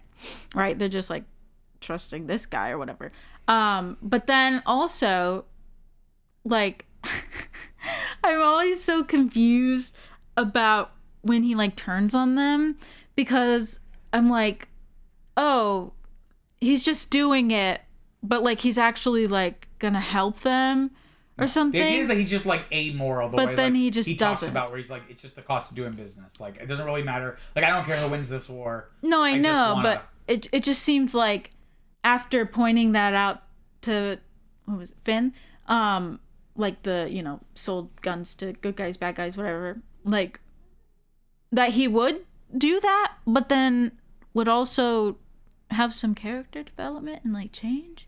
Well, this is actually something I read. Rian Johnson specifically made it so that he didn't end up helping them, because like in Star Wars you expect this kind of character to like reform and become a good guy by the end, but not in my Star Wars. Or like, maybe not a good guy, but just like do this one good thing, you know? It's just like, oh, I see, like they're literally throwing them on the fucking ground. They have them like eating dirt, like about to decapitate them. Yeah, like, you know, I figured he like, why did he wait until they got there to get out if he could get out, you know? Mm-hmm. So it's like he was like kind of relying on them. No question mark. I don't know. It just seems like it's like, was that decision made because it would be good for the story, or it just seems very unnecessary if there's nothing else. Right? He just seems very unnecessary. Yeah, that's the thing. He's just there. That's another thing that annoys me about this movie is like this half-hearted commentary on like war profiteering. Which of course is an interesting idea and one that I think about a lot, and how like most of wars happen like because like arms manufacturers like want them to happen, like you know what I mean, not that they're secretly orchestrating wars, but just like, you know, Lockheed Martin is very happy that there's 2 wars going on right now, like, you know what I mean. So but the commentary here falls flat because it doesn't meaningfully interrogate this idea. There's like this like one soapbox scene, and it's like, well, that was weird. Oh, okay. That's a whole other thing, right? But yeah, with Rose. But like when DJ is like, oh, like is that his name? DJ? Yeah, I don't think they say in the movie, but his name is DJ. He's looking at through the guy whose ship they stole, like his records. Yeah. And he's like, oh, the Empire, oh, the First Order, like, oh, the Resistance too. Yeah. But like, they don't care. I don't really see what the commentary is, because okay, if you're fighting a fascist regime, you're gonna need weapons. Like I don't like. Is the implication supposed to be like both sides are kind of morally ambiguous? Because I don't think that really shows that. I think being morally ambiguous would be like the Resistance making really morally great choices, like letting a certain ship in their fleet die in order to save the rest. Well, they technically did. But I'm saying like more begrudgingly, but yeah. But, well, no, you know what I mean? Whereas I know. this is just kind of like needing that weapons in a war that you're fighting against the fascists does not make you evil. Like I'm unsure what the commentary is my point. Yeah, well, I also found it weird because that's how it's being presented, right? And he's saying it specifically to Finn, but Finn has left that. So now are you trying to make him question being with the good guys? Like, you see what I'm saying? It's like, oh, you know, don't just like blindly follow an institution or whatever, you know, because even the good guys, you know, kind of sketchy sometimes. But I'm like, well, why would he say that if then he's gonna make him think like, oh, like they're no better than the First Order. That's another thing, and that's what I kind of liked, if not about Rogue One, then with Andor, is the original trilogy, and then this trilogy basically makes the Resistance / rebels like very morally pure, and that's why Andor's interesting, because it wrestles with like the moral ambiguity of armed resistance for a good cause. Whereas this, like, if the movie wants me to like, you know, be overall on the side of the Resistance, but still have like some maybe moral qualms with what they do, if that's what the film wants, it fails, because like never once does the rebellion or the Resistance in these 3 movies do anything morally questionable ever. Ever. Not once. Well, it also seems strange because when Rose was like telling the story of her planet, like you're like, oh, talk about tell not show. Like they need they might need weapons, like they're being, like oppressed or whatever, like being forced into slavery or whatever they were doing. So to have that and then be like, oh, but the good guys also buy weapons and ships from, amoral people, whatever.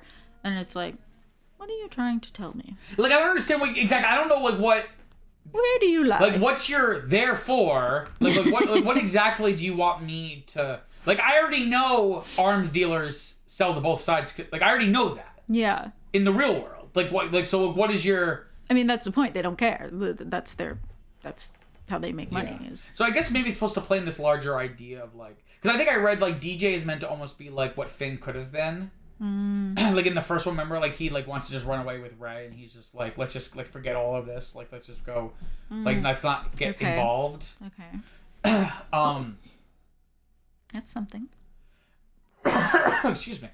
But again, it's like it kind of just falls flat. Like if the point is that like it's worth caring about things even if it's a lost cause. Mm-hmm.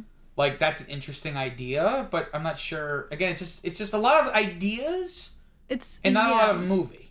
Yeah, I feel like it's a lot of ideas because then you cut, right? And then you're like with Rey and Luke, and it's all about like the self, and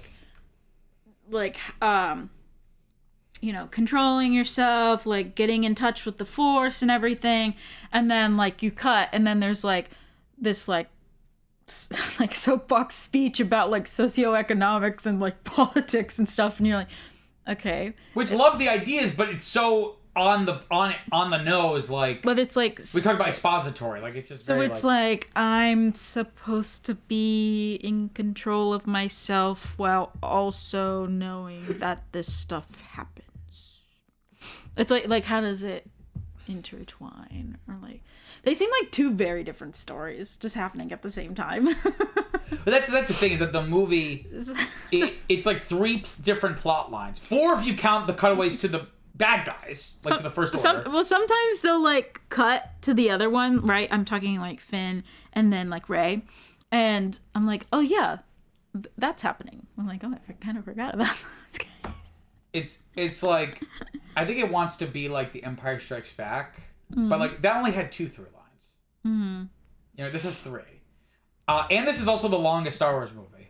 Mm-hmm. It's like over 2.5 hours long, and it almost like they shouldn't have done this actually, but like it almost makes me want to say like it should have just been like a mini series, because there's just like so much they want, like Rian Johnson wants to pack into these 2.5 hours. Like it's long and yet also feels thin. It's like because what you put stuff in that needed more time. Mm-hmm. You know what I mean? So it's like, I don't think the film should have been shorter. Mm-hmm. I think you needed to maybe remove some stuff, because so you keep it 2.5 hours, but give more stuff time to breathe and explore it more. I mean, because it's even like put on display when you find out in the end, oh, hey, remember, by the way, these 2 main characters have never met before. Well, that's another thing, is that... It's like, the stories were quite literally separate because they had never met before. Literally, it always makes me laugh that, because presumably the events of The Force Awakens took place over the course of like a week at most, if not like just a couple days. And then the same with this movie. Mm-hmm. But since this movie starts immediately after the last one, 2/3 of your trilogy have happened basically over the course of a week. Right? So like, yeah. Also, what is this commentary on Finn's character? Like he's just a weenie? What do you mean? Like he's just trying to run away again. Oh, I guess, yeah, because he's like, it's less about running away, more like finding Rey. He's like, oh, like, if she comes back to follow this beacon we have, she's gonna walk right into the First Order, so I'm gonna go somewhere else where it's safe for her to return to. I don't know. I don't know. Also, why is he obsessed with her? I know they're friends and everything, like, but goddamn, it's like everything. He loves He her. literally like wakes up. He's like, "Where's Ray? Ray?" Well, to be fair, the last thing he remembers was being in the forest with Kylo Ren. No, I know. Right, I mean, but later on, he's like, "Oh, are we going to pick up Ray? Oh, is Ray gonna come here? Or like, oh, like, how are we gonna contact Ray?" Blah blah blah blah blah. I'm like, Poor John Boyega, because he's especially as this trilogy goes on, he's just relegated to being like the token black character who just yells a lot. Like in this one, when the Millennium Falcon arrives, they're like, "Oh yeah, they hate that shit." I forgot about that. And I'm just like, "Oh yeah." Oh man. He was so good in that movie. They cloned Tyrone. Oh Or yes, that Netflix movie. He was so good in that. Movie. He was so good in that movie with Jamie Foxx and And they were like the lady from 70s kind of from Marvel. Yeah. I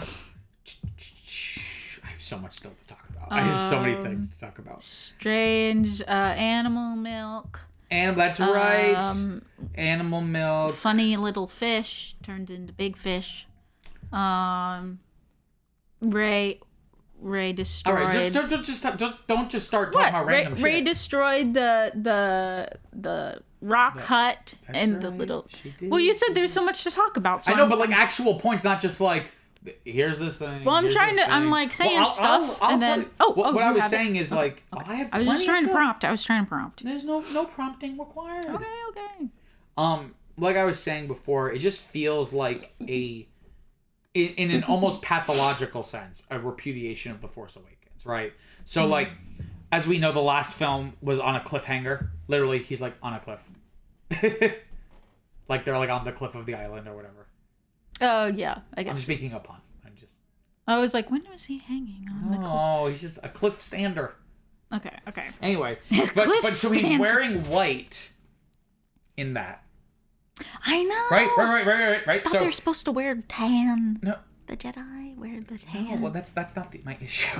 Oh, it's not dress code. That's something that I noticed. I'm saying, like, it feels like a repudiation of the last film in as macro of a sense of, like, the, like, direction of Rey as a character to as micro as, like, in the cliffhanger, he's wearing white. So, in the beginning of this movie, he's wearing white, and then immediately he goes to change, and then he's wearing black for the rest of the movie. As if for no other reason, just to say, yeah, you thought he was going to be wearing that outfit? He's wearing this outfit. Like, it just feels like it's these decisions. Like, I don't mind that. I don't care if he's wearing black. It's just like, okay. I'm just saying it just feels like it's like you being like, I'm going to do it different because it's different. And I'm like, I feel like you were a really annoying kid. Like a child. I'm, something that is kind of like, I'm trying to get my head around is like him at the end of the movie, because I'm like, so Rey gets there and there's like no indication that he's there at all. He pops up out of nowhere. She doesn't seem surprised, and then Who's she? Rey. Leia? Well, they never interact on the planet, so I don't know. It just seems strange because, like, I don't know. Because at first I think, like, oh, he didn't go with her.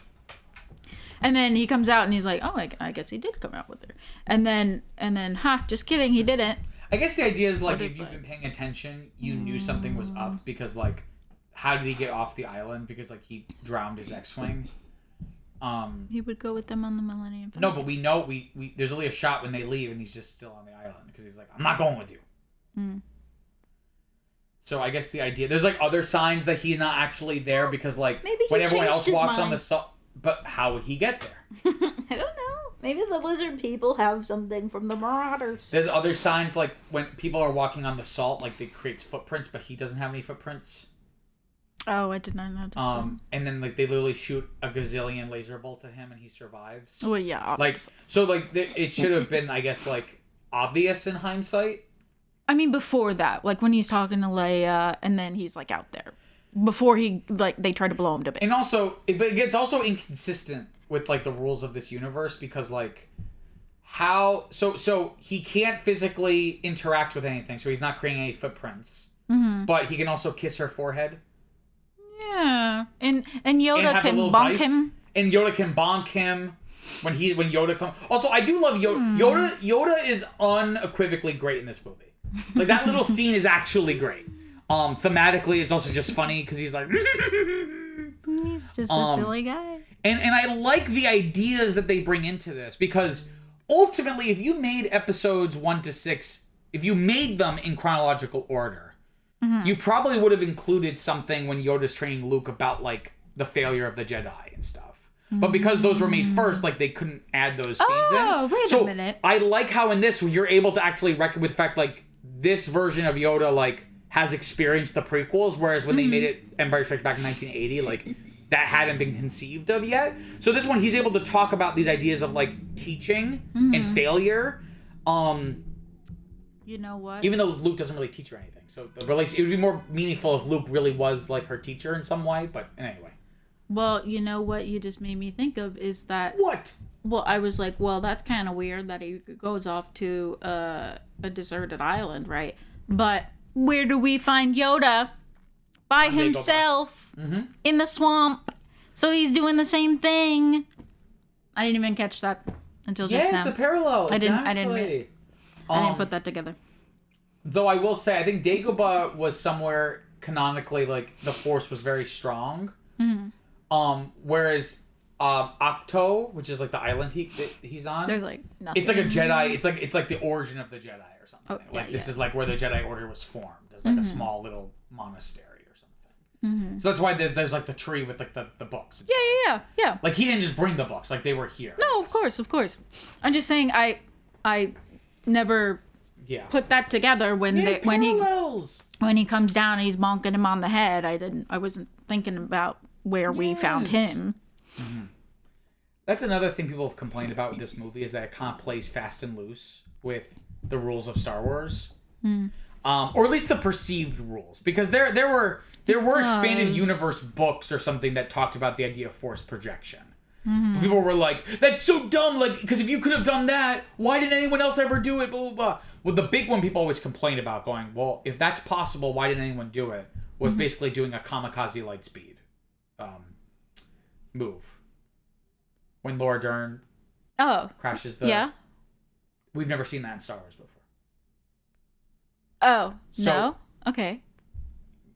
That doesn't... You're asking me like you've never seen a Star Wars No, before. that doesn't seem ridiculous. Why are you... Because we've never seen it before. Because it begs the question, at that point, why didn't the Rebellion just, like, program ships to, like, autopilot do that? Oh, to the Death Star. Yeah, to the Death Star or other ships, like Star Destroyers, like... Well, because they have the force fields. But that wouldn't matter. The ships in this one had force fields? No, they got them down. The First Order had their shields. Right? No. The First Order had their shields up.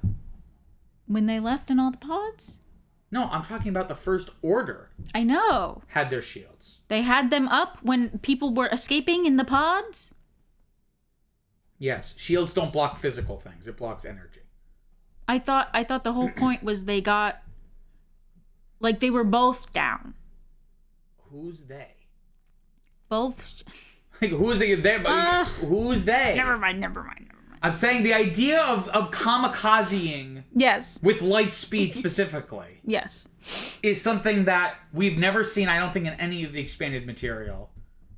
But it'd be weird that this is the first time anyone's ever thought to do that. I mean, not even autopilot it. Like, just have people sacrifice. Like, you're already having rebels sacrifice themselves in battle. Let them sacrifice themselves for something that, like, will work, I guess. Yeah. Martyrdom becomes, like, a thing in this, like, a lot, too. Like, Finn almost martyrs himself. Strange. Rose's sister is a martyr. Like, there's this idea of, like, martyrdom, which is weird. And kind of icky. Like, I don't like it. I thought that was very strange. Like, that... Like, it's fine, I guess, but just, like, the focus on or the inclusion of like Rose and Paige, and like okay, like, who are these people? Like, that's really sad, but also like, why and then also we barely get to be with her, so I'm like, why? Just so that he can do the thing. Rose is cute. Yes, she's nerdy. Yes. She's feel a bad pipe for her lady. because a lot of people directed their hatred of this movie at her, like the actress. Yeah. Like, saying again like awful, like she was bullied like really bad. Bullied's the wrong word. She's like a grown woman, but like harassed and like saying awful stuff just as a person, but then also like sexist and racist and like Well, I heard about stuff like people being upset about them together, like having a black guy and an Asian lady like together, like whoa, this is like remember we talked about too much. Well, speaking of shipping people, let's talk about Raylo. Right, because I talked about in the last one, a lot of people have complained that Raylo is like immoral, like to like as a fan, because it basically is glorifying like essentially what's an abusive relationship. This movie gives it a little more weight because this idea of like at the end when he's like your parents come for nothing, you're nothing, is like an abuse tactic of like breaking someone down and then being like, and then like I'm gonna build you up. I thought he was just telling the truth. No, because he's like, yo, you're coming. Well, as we find out in the next one, he was lying. So, well, yeah. but also an element of Raylo is like the Force Awakens clearly set up Rey and Finn as like a potential romantic pairing. Yeah. So a lot of people were like, if you're really into Raylo, is that just because like you don't want to see like a black guy with a white woman? Like she has to be with a white guy. I was so confused. I was like, wait a minute. Rose can't be liking Finn because Finn and Rey are liking each other, but then Rey is really with Kylo a lot of the time. I feel bad for Rose because she really gets friend zoned. Yeah. In this movie, because like again, she clearly likes Finn romantically, and then she like saves him from like sacrificing himself, which I don't understand because she says this again like this very like trite or like very twee line. She says, "This is how we win, not by fighting what we hate, but saving what we love." Like, I get what you're saying, but I love corny shit. That is corny even for me. That's like so like. That was so crazy. That sounds like a teenager trying to sound really deep. Is what I'm saying. You know what I'm saying? Like, it's like I don't agree with the I don't disagree with the sentiment, but it just sounds like you're trying really hard to be deep, and I don't know. I was not expecting her to do that, and I was like, girl, haven't we been trying to do that for the past 20 minutes? Is trying to like blow them up or whatever? He's trying to do it. And now you're trying to stop him? What now? Now we're stuck in a cave. Great. With presumably no way out until we find the little crystal foxes. I like those little creatures. That's kind of cool. Yes, thank you. It seems kind of random that they have like wild animals. See, like that's something that feels new. But then they use them. Yeah. Like, because I talked about with the last one, it kind of just feels like the visual iconography of the original trilogy. Whereas that feels like a new idea. Surprisingly, it's not a practical effect. It's like a CGI thing. But, you know, the benefit of CGI is you can make anything, right? So, whereas physical, you're limited in some ways. They're very cute. I wonder what they're called. They reference them by name in the movie, but I forget what they're called. Yeah. Crystal critters. Or maybe that was just him saying like the cute little fellas. Like maybe that wasn't their official name. Yeah. Oh, and then it's so funny how I mean, they acknowledge it. Like she even like says it out loud, but like that like the whole thing at the end is just like lifting rocks. It's just like kind of silly. Again, it also feels subversive because think about it, this movie is basically doesn't really have an exciting climax. Okay. It's just like it's more of like an anti-climax. Like Luke doesn't actually. This is actually the only numbered Star Wars film with no lightsaber fight. The closest we get is Rey and Kylo fight the guards. Oh. Because again, you thought there was going to be a lightsaber fight. Oh, I never. Oh. Viviana, you thought there was going to be a lightsaber fight? Huh? You thought? Huh? That's funny. That's rich. I didn't even catch that. Yeah. It's like, why do that? Like, it's a Star Wars movie. It's in the name. So it's like we don't get a fight between Luke and Kylo, and Rey's big moment is lifting a bunch of rocks. Like, yeah. Because like, what's her character arc? She doesn't really have one. No, she just travels all this way for nothing. Then she literally hands him the lightsaber, and he literally throws it off the cliff. I was like, oh,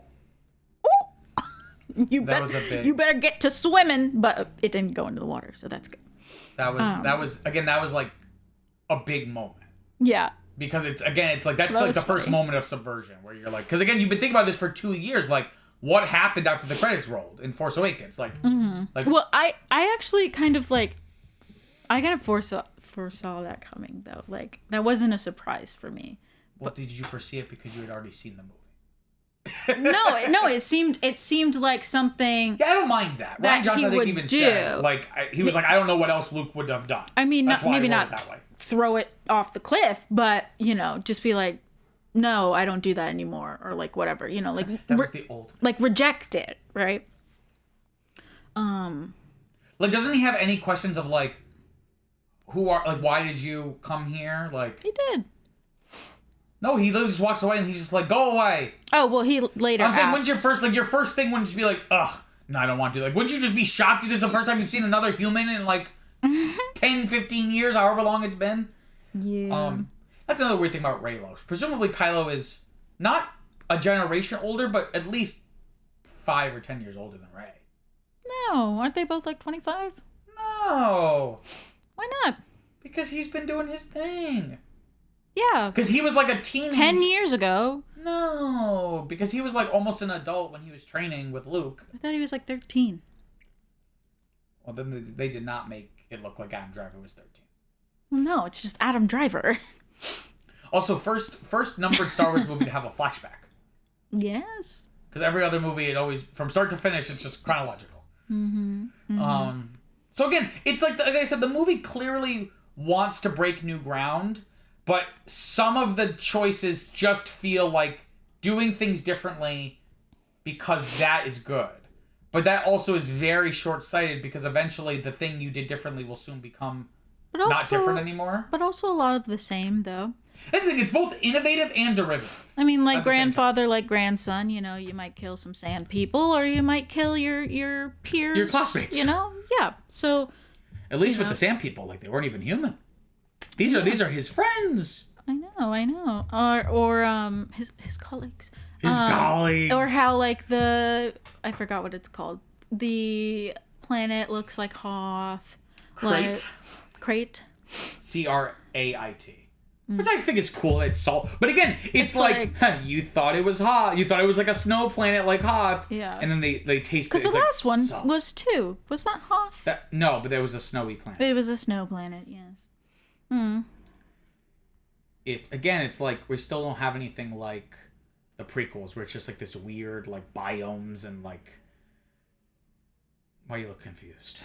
What? I was trying to figure out what you were saying. What? In the prequels, the planets were very diverse. Oh, yes. Like, they never just felt like a kind of climate on Earth, but just the whole planet. Yeah. Whereas in the prequels, like, they all feel like very science fiction-y, like, very weird. Mm-hmm. Like, something that, like, couldn't exist in our world. Like, yeah. You know what I mean? Whereas this trilogy, it's Where a it's, lot like, more just, like, so a specific subtle. kind of climate, but what makes it Star Wars is that it's the whole planet is snow. That's crazy. But yeah, I think it's they made it a lot more subtle, right? So like on what is it, Jedi? In the last one, Judah? in Rogue One, Yeah, Judah. Jeddah. In Rogue One, you mean? Yeah, so like in Jeddah, it just looks like Tatooine. It just looks like a sand planet, Or are you talking about Jakku from the Force No. Okay.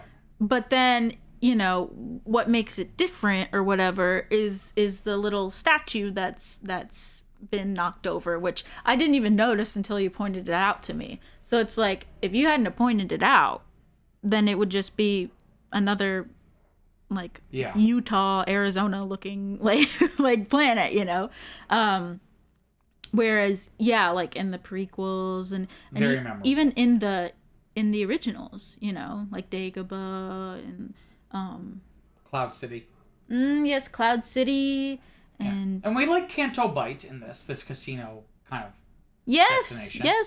It's interesting. Monte Carlo. Maybe this would have been too much nostalgia bait, but a prequel kid can dream. Mm-hmm. Instead of racing those creatures, it would have been so cool if they were pod racers, like little mini ones, a little mini pod race. That would have been a nice little like way to make it feel cohesive. Because again, each trilogy feels like it's like its own universe. Right? Where it's like, I wish there was a little more cohesion between them. Yeah. Oh, the last part, it kind of felt like a Christmas movie. With the little kid at the end? Well, yeah, like when they're there and like they're like talking or whatever, and then the group comes down and they're like, "Hey, can you help us? Like, we're part of the resistance." And then it's like they line up all the whatever they are. The Fathiers? Fathiers, yeah, but they kind of look like reindeer, and so then they let them loose, right? And then they're riding them, and then they come back, and he's like sweeping, and he's like a little boy. I don't know, it just seems like an elf. It's a very like it just reminds me. Elf. It just very much reminds me of an elf, of Well, I guess the idea is supposed to be that it's like how Rey is a nobody. This kid could become like the next hero of the galaxy. Yes, of course. He's got his little ring. But what's weird, and I remember people saying this when this movie came out, is like it. A lot of people were like it this movie or hate it. No one knew where they were gonna go for episode 9 because like the movie kind of ends as almost as if it's like the last one of the trilogy. Yeah. So, like, isn't that kind of weird? Like, it almost ends, like, with that moment of, like, here's the future. It's weird. But, like, there's still one more movie left. Yeah. Because, again, Rian had no intention of making the second part of a trilogy. He just wanted to make a film. Which, I mean, is fine. But, like... Sure. You know that this is going to be a trilogy. Exactly. I don't Why would you do that? If you want to do that, go do something else. But you know that historically and canonically, everything they have always come out in 3s. So for you to not account for that is a bit. Why are you talking so softly? I'm just saying it's very strange. What else? So I'll say this for the third time because I still have sub bullets. It feels like a repudiation of The Force Awakens. So like Kylo, has his helmet. But Rian Johnson's probably like, oh, that's just like a retread of Darth Vader. So what does he do in this one? He destroys his helmet. You know what I mean? So he doesn't have to wear it anymore. He's so, oh my gosh, he's so like abrasive. He's so out there. Like dude, chill. Other people have to use this elevator. Like, calm down. And like in the last one too, he was like lightsabering the console. Yeah. I'm like, dude, this is a ship. This is not your stuff. This is a communal place. And we all have to make sure we're cleaning the office microwave. You make sure you put a cover over stuff. You're going to heat up pasta. Exactly. So it doesn't splatter. Exactly. I'm like, what are you doing? You're gonna hurt someone. Oh, you'd laugh? Journal or something. Jesus.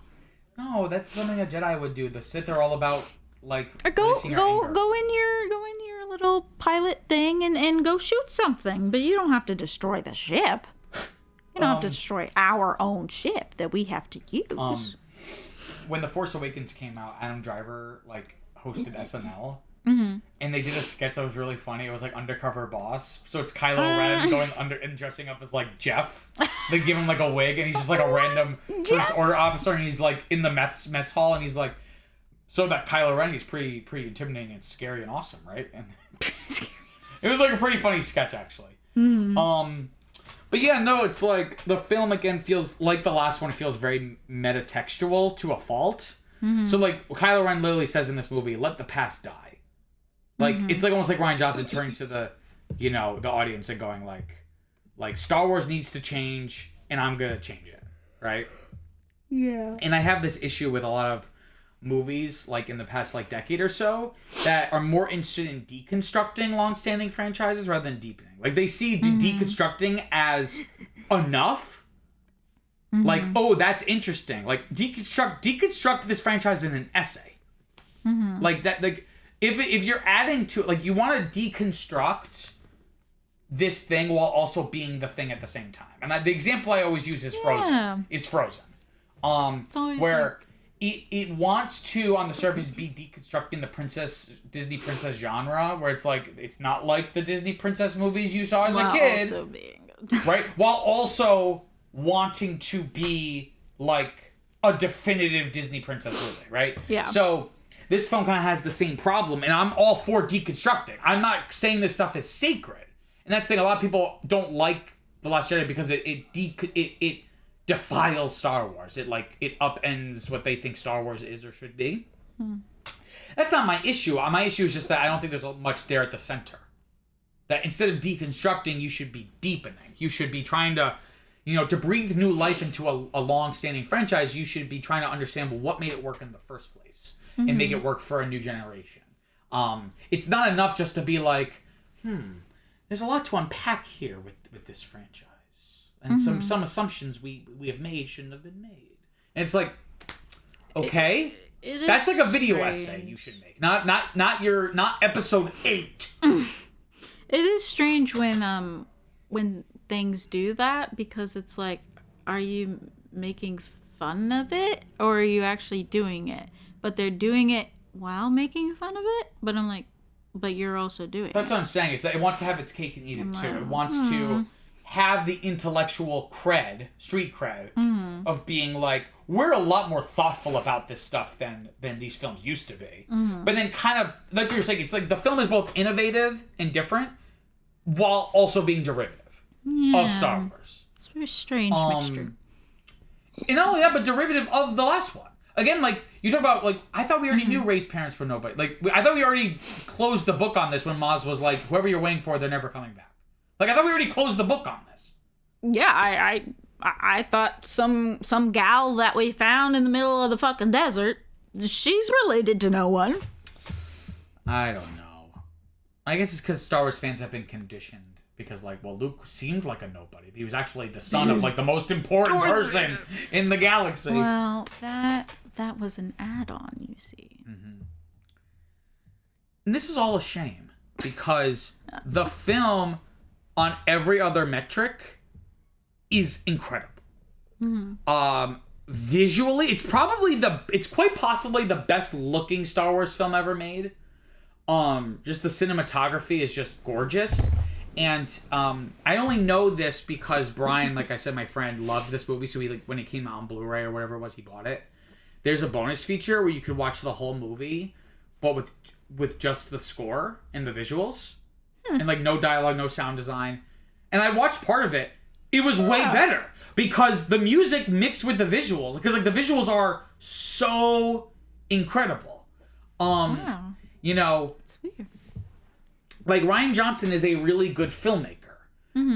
There's, like, some interesting editing. Like, I like the scene, like, with Luke's first lesson with Rey, when it's, like, she's, like, sensing all the things, and it's, like, really quick cuts between all these different things. Like, the editing is really solid. Like, Rian Johnson's a filmmaker, and he knows how to use the medium of film to tell his story. Like, the Force FaceTime stuff. Where it's, like, at first you don't realize that, like, they are connecting with each other. But, like, through editing, like, the editing itself is the connection between them. And it's like this really interesting formal use of the stuff.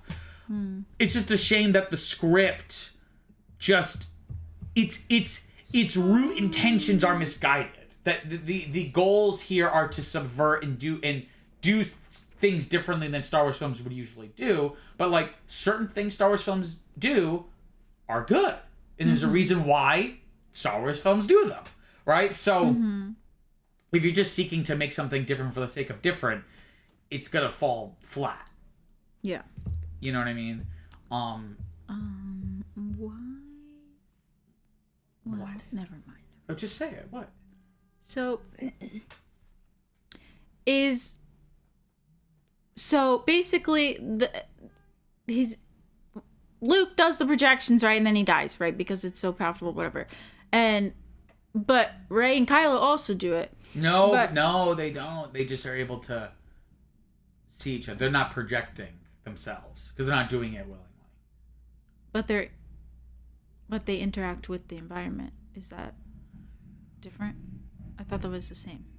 I think the idea is that they're not doing a forced projection. They have been connected by snow. Okay. So we've already seen people talking to each other. Like, remember in Empire Strikes Back, like when Luke is escaping, Vader like talks to him. Like we've already seen something like this before. But no, I know. Well, I was just gonna. It's also maybe a plot hole, but that doesn't bother me that much. Well, no, I was gonna say, well, Yoda says, like, the challenge of all masters or teachers, or what, well, they keep saying masters. Of masters is that, like, they're gonna, like, be better than you. Yeah, your your student will be better than you, will surpass you. And so I was like, so Luke was able to do that, but then it killed him, but Rey is able to do it because she's stronger than him?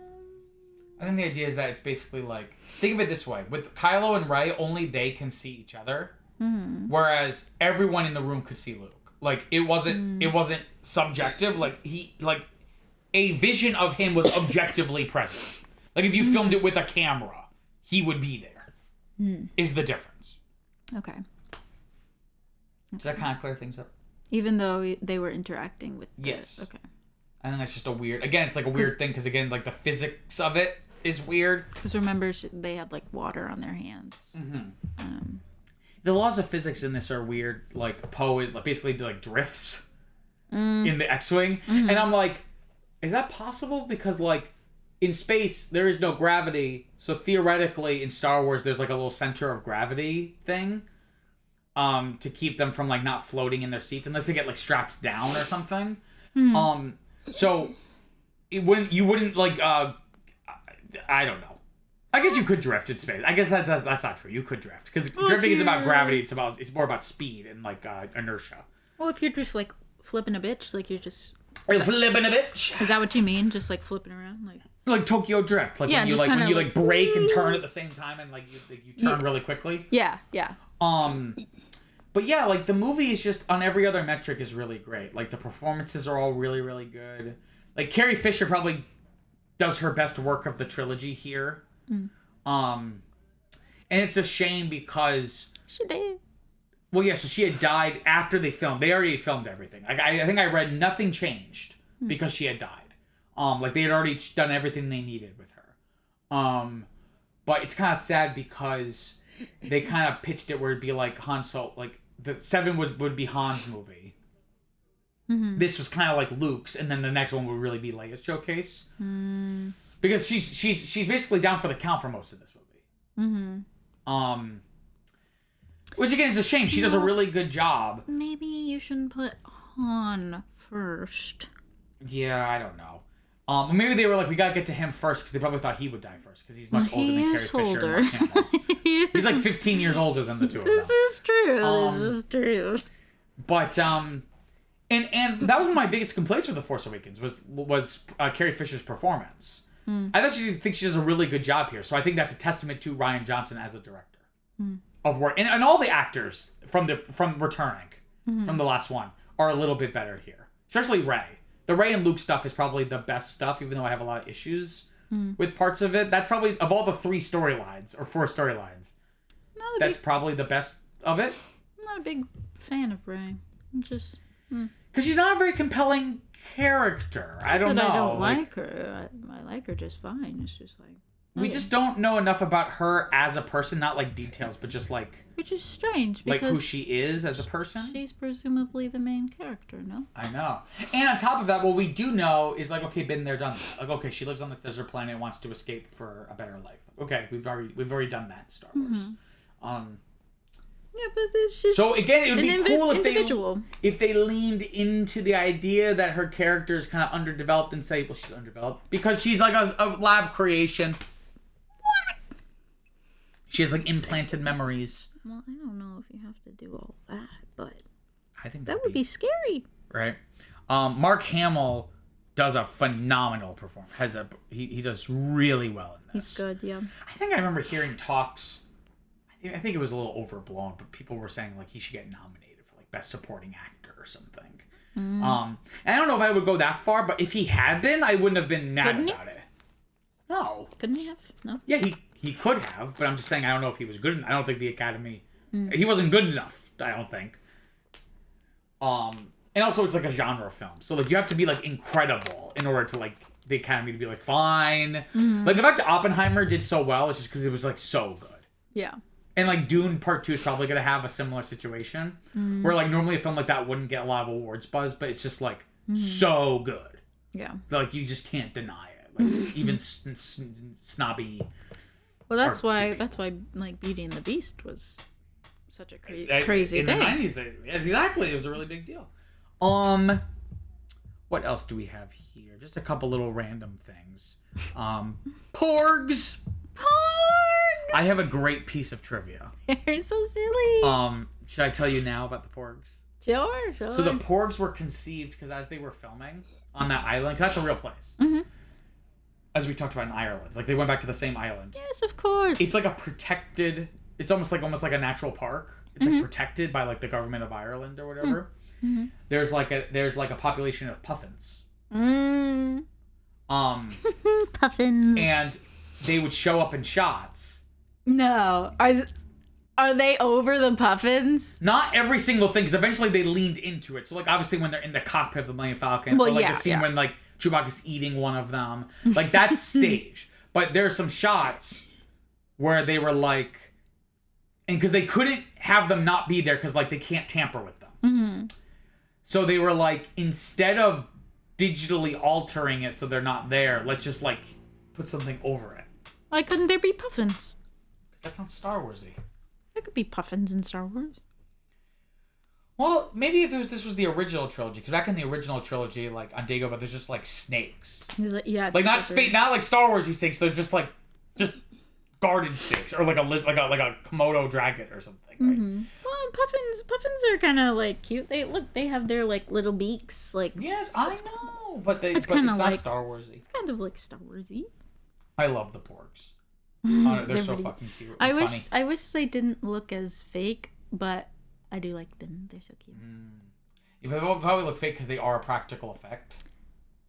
Oh. I think a lot of the time they're like a real they're like a little puppet animatronic thing. Oh, it just seems like on their head, like it just looks like computer generated. Like I don't know. It might be a mix. It might be a mix. I mean, I know it is, like, Oh, speaking of CGI, but I just wish they looked a little. so we finally actually get to meet Snoke. Yes. I like his outfit a lot more. Like he has like this like almost like Elvis in Las Vegas kind of. So he's Bedazzled. not giant. No, we knew he wasn't giant. Oh, I thought he could. He was just a hologram before. I know, a hologram of his giant self.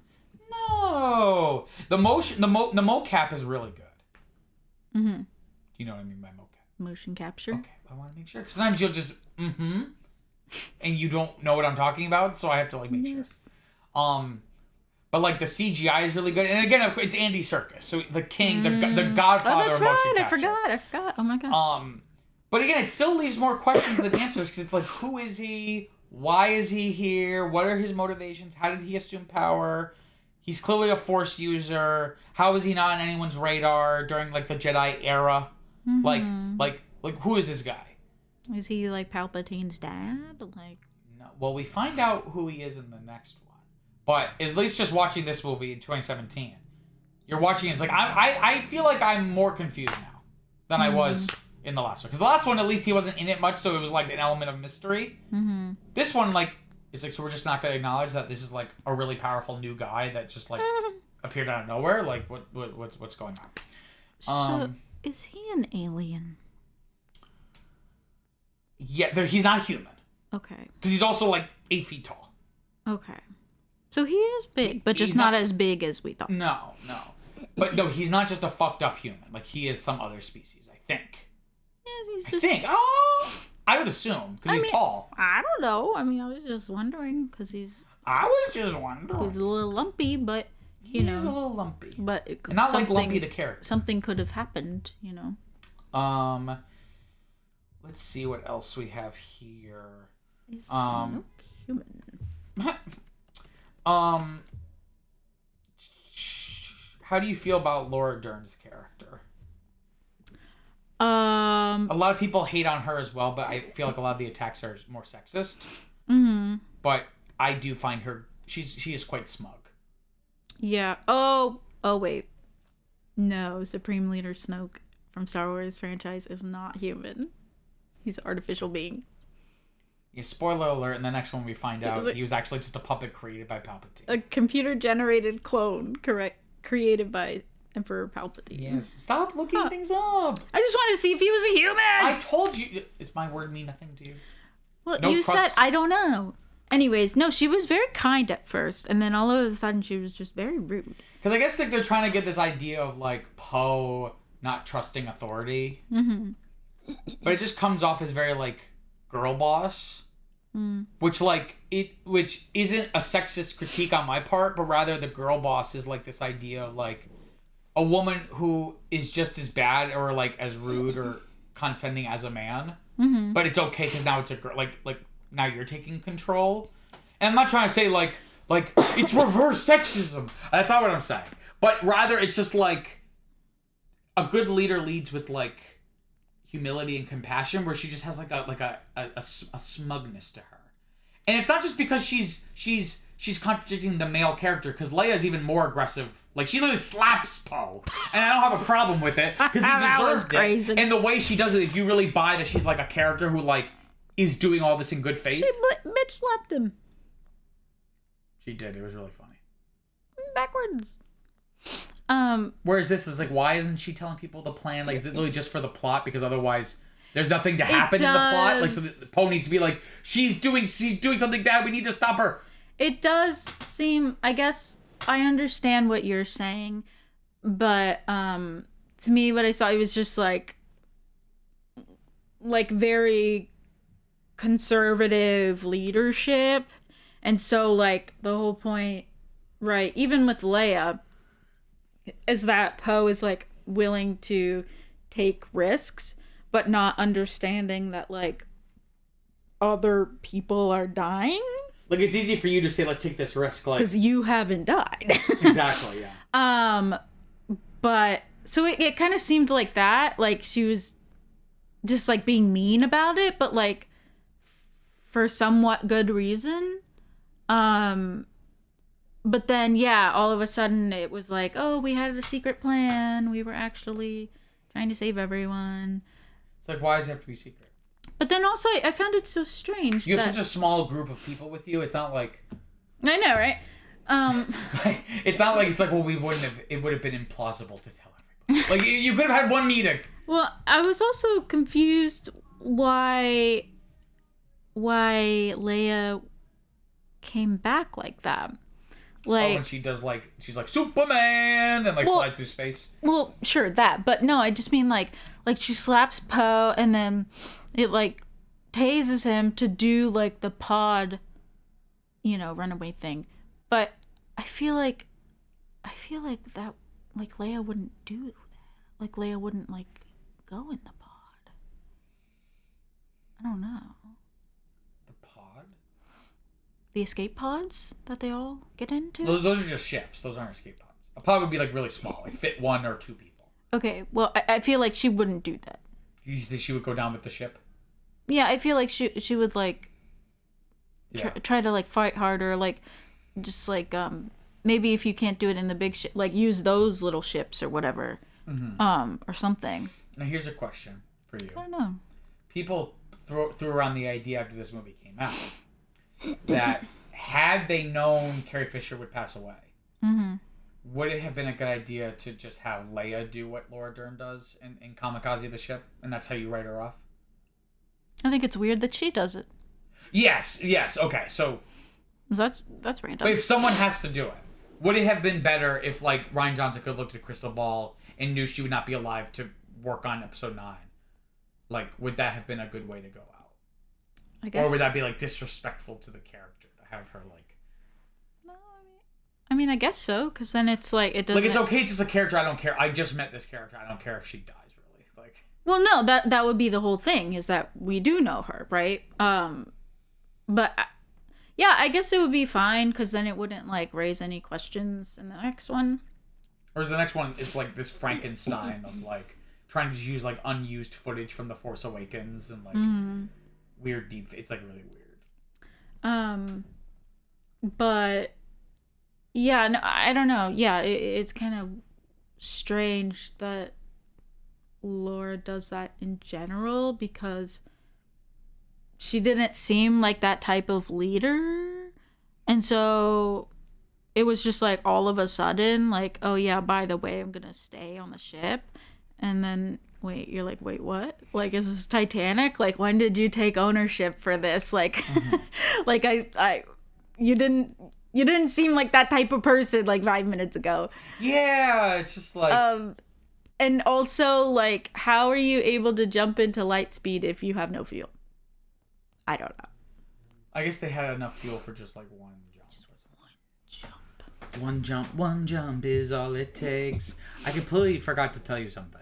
But I don't know if this colors it. And then we can kind of tie it back to this idea of like subverting expectations. Because I'm basically almost done with all my notes. But they all kind of tie to this.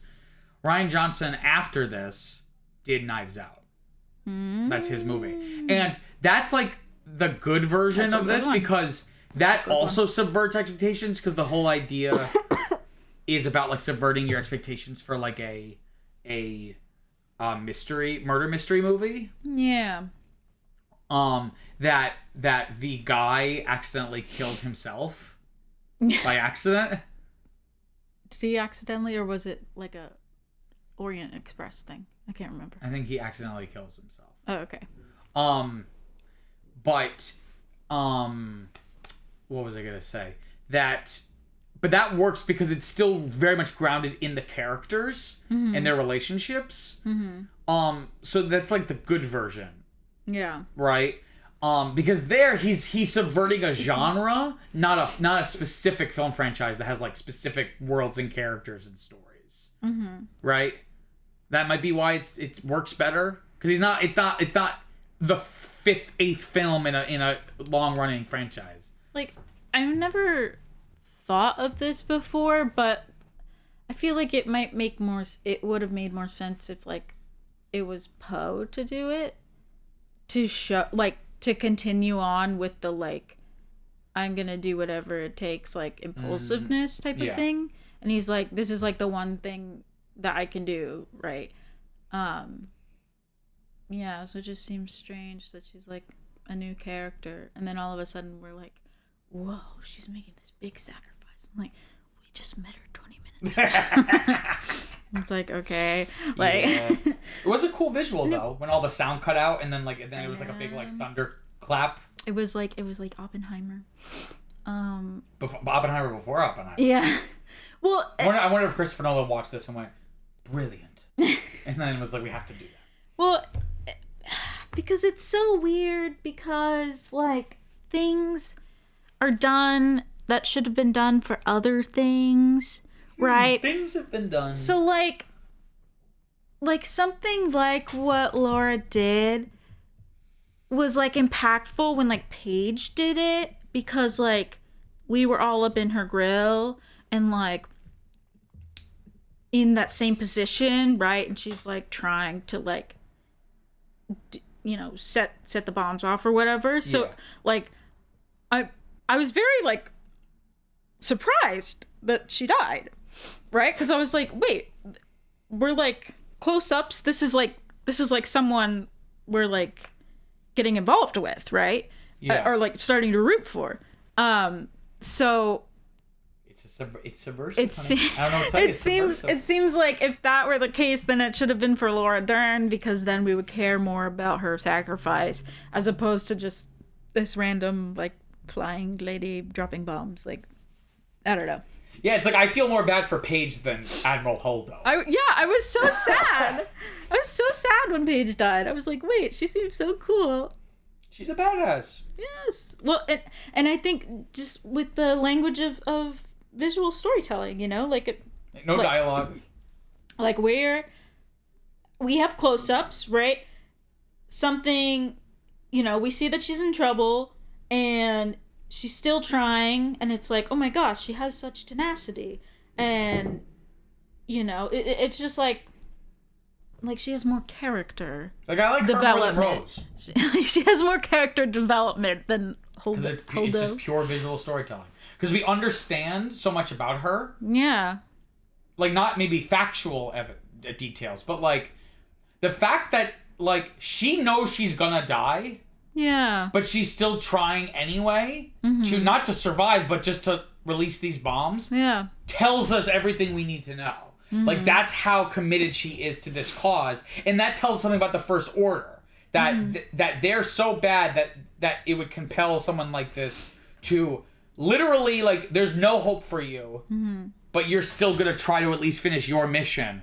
Yeah. To just do your small part. You're not even going to save the galaxy. You're just going to do this one thing. Yeah, that's what she was doing. So that's really good visual storytelling. But then other parts, then we have to have Rose be like, we're not, that's how we win. Not by fighting what we hate, but saving what we love. Well, I feel like, I feel like the whole, like, necklace thing, like, was not super necessary. But if you're going to do that, I feel like we should have gotten introduced to Rose while being introduced to Paige, or, like, being introduced, like... Because, like, you almost forgot by the time you get to Rose. Yeah, like you know, the two of them saying goodbye before she goes off on her mission or whatever, or like, you know, seeing Paige and then doing a cut to, you know, even Rose, just like a hug or before they get on, so it's just something, like, you know, because then it makes it even more like oof, like, you know, because like it's sad when Paige dies, but also like we don't know she's someone's sister. Yeah, so then like, it would be good. We just like come up to this random gal and she's crying. I'm like, it's hard because once again, Rian Johnson wants to subvert expectations. Star Wars movies is always like at least a year between movies. This one literally starts like right after the last one. So it kind of is like, Production? You saying production started? No, I'm saying like the movie starts and it's like takes place immediately following the actual end of episode 7. And it's kind of like what should have been maybe the original Star Wars film, because they blow up the Death Star, but then in the expanded lore, because again, in 1977, your understanding is that the Empire has been destroyed completely. You don't realize the Empire's still around until the next movie. No. But so once they did that, they had to write novels basically being like they had their medal ceremony and then quickly evacuated. Yes. Right? So that's basically, they're doing that, but like in the movie. Give Chewie his medal! Well, you're going to love episode 9. Woohoo! What else? Also, the scene with the porgs is like really cute and funny, but also when he's eating one, the porg was already dead. But they're just like, you would do that? Well, if I saw someone about to eat a dead human, I would still be... He's already roasted him. I know, they're not... Their issue isn't to save a life. Their issue is, this is awful. This shouldn't be happening at all. You're gonna eat a porg? It looked really fucking good. It looked like a Cornish hen. It was like all perfectly browned and stuff. One of those chickens you see at Walmart. Exactly, rotisserie chicken. Yeah. What else? I love Snoke's throne room. I liked his guards. Yes, those guys are new, and I remember seeing them a lot. Because they're kind of like the Emperor's guards, but the Emperor's guards were like very like sluggish and slow, whereas these guys are meant for fighting. Yeah. Oh, I don't remember those guys as much. If I showed you a picture, they weren't as like out. They weren't really prevalent. Yeah, exactly. They were more just background. Whereas I remember seeing a lot about those guys around this time, right? So they're really cool. Not only with like Adam Driver, right? But it'd be cool if we could see the Knights of Ren. Remember the group that Kylo supposedly is like the head of that we never see until the next one. Oh yes. Yeah. So along with that, people were always like, "Oh, they're so cool." So they were like flooding the internet with pictures of those guys. Yeah. I'm like, oh, very cool. Okay. Yeah. Okay. I see where you're going. What else do I have here in my notes? These are just like random little things. Again, I've already talked about with The Force Awakens how it's annoying how the Resistance is basically just the Rebels again. But they don't want to call them the Rebels because, like, well, that'd be too obvious. We're just copying the original trilogy, so we'll call them the Resistance. Halfway through this movie, they just give up on the word Resistance and they're just Rebels. Yeah. Rebellion, Rebels, Rebel scum. Like it's like they don't even try to hide it anymore. Yeah.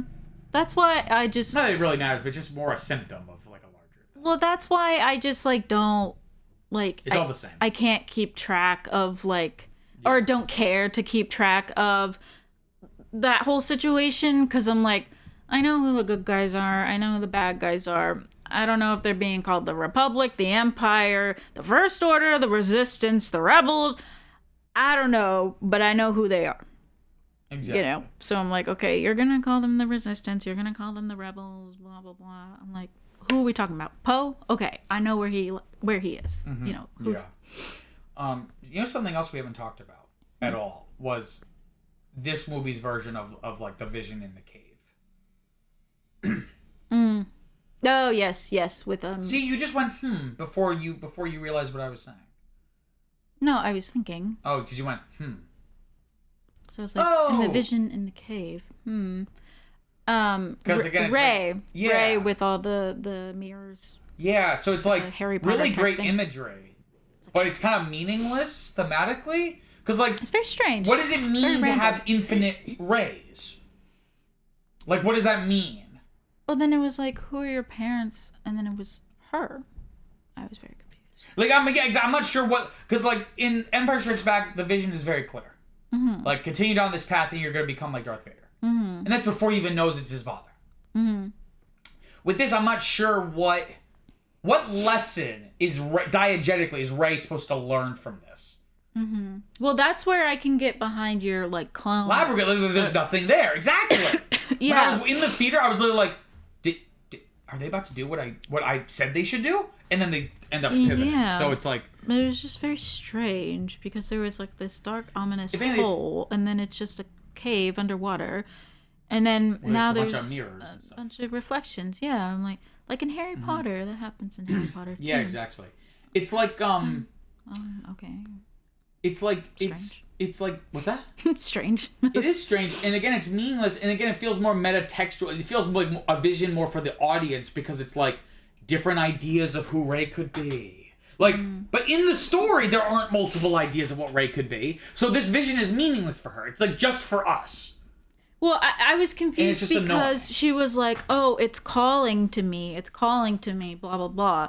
So she falls in, and that's what was calling to you. Is this... Bunch of mirrors. I'm sorry, not to be rude, but that's it. Like that's what was calling to you. Like, did you get anything out of that? Like, besides, like, oh, it's weird to see a bunch of mirrors. Like, I guess the thing is just that she doesn't get any answer to her question of where she comes from, and that's supposed to like draw her closer to Kylo Ren, who's like manipulating her. But again, it's like, what is the imagery? Like, it's cool imagery, but it's like, what is it for? And I don't really think there's like a point behind the imagery. I think the point is just to make you think, like maybe Ryan talks about, is it leading somewhere? And then he subverts you. Even this his man is annoying. Even his name is subversive. It is. Oh my Even god. his name is subversive without So R-I-A-N. fucking annoying. You know what? Protest against Ryan Johnson because But we do love breaking Looper and Knife. look at him. Look, he looks like someone annoying. He looks smug and annoying. He looks like someone. Like I said, I like, love a lot of his movies, but he does seem like the kind of person just visually who's like, actually, it's like the kid at the sleepover. When you're talking, it's 1 a.m. You're like, oh, tomorrow for breakfast. It's like, actually, it's not tomorrow. It's gonna be today. It's past breakfast. Like, shut the fuck up. I know it's actually It's today. funny. Sometimes it's funny. You're like, well, what's wrong with people saying that? I've never experienced it, but I'm sure someone did it. We should respect them and laugh at their joke. Do you want to hear some trivia? Yes, of course. Oh man. After first completing the arduous 600-foot climb on Ireland's Skellig Michael Island, Mark Hamill had hoped that he could avoid having to repeat the trek for additional scenes if he could somehow remain on the summit overnight, thus forfeiting the luxury of room service at his hotel. He suggested sleeping in a tent and, quote-unquote, staying in character.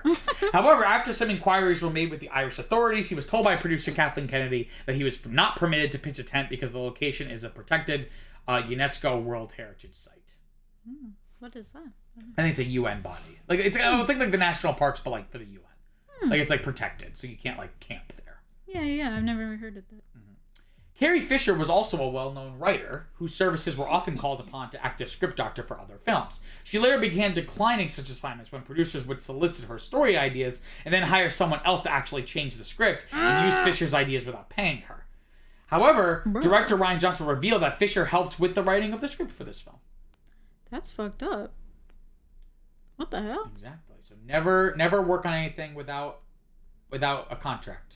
Yeah. Never, even if it's someone you know, you're just doing them a favor because, like, oh yeah, we'll set something up later. I just want to hear your initial ideas because they'll just take it, Crazy. and you have no legal recourse. When filming, Laura Dern said "pew" every time she shot her blaster. Although not audible, one such instance even made it into the finished film. It can be noticed in the close-up shot when Holdo is stunning her opponents. Stunning with that outfit, am I right? Why did she have A lot of people purple complain hair? she looks like a Hunger Games character. Why does she have purple hair? Yeah. Well, this isn't a long line of Star Wars tradition.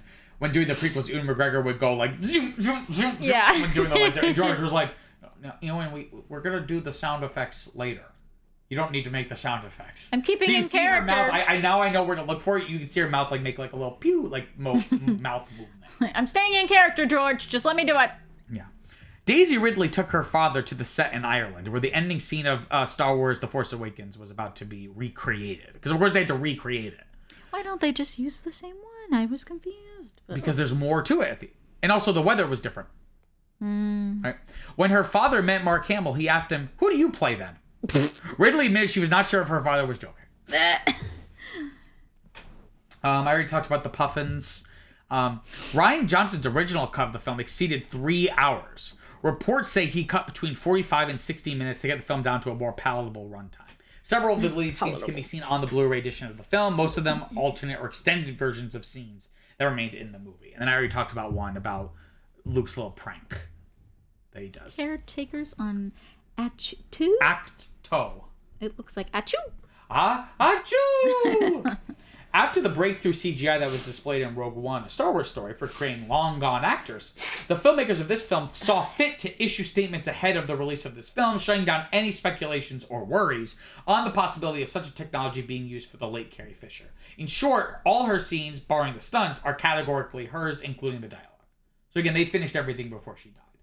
Why was it different? What is it? What do you mean, why was it different? Why was it different for... Peter Cushing had been dead for like 20 years. Okay. So when Carrie Fisher died before episode 8 came out, people were like, has she finished filming? Are you going to do what they did in Rogue One with Tarkin? For other scenes? And they were like, no, we already finished everything. Okay. During filming, John Boyega went into a strict workout and diet regime. Or regimen?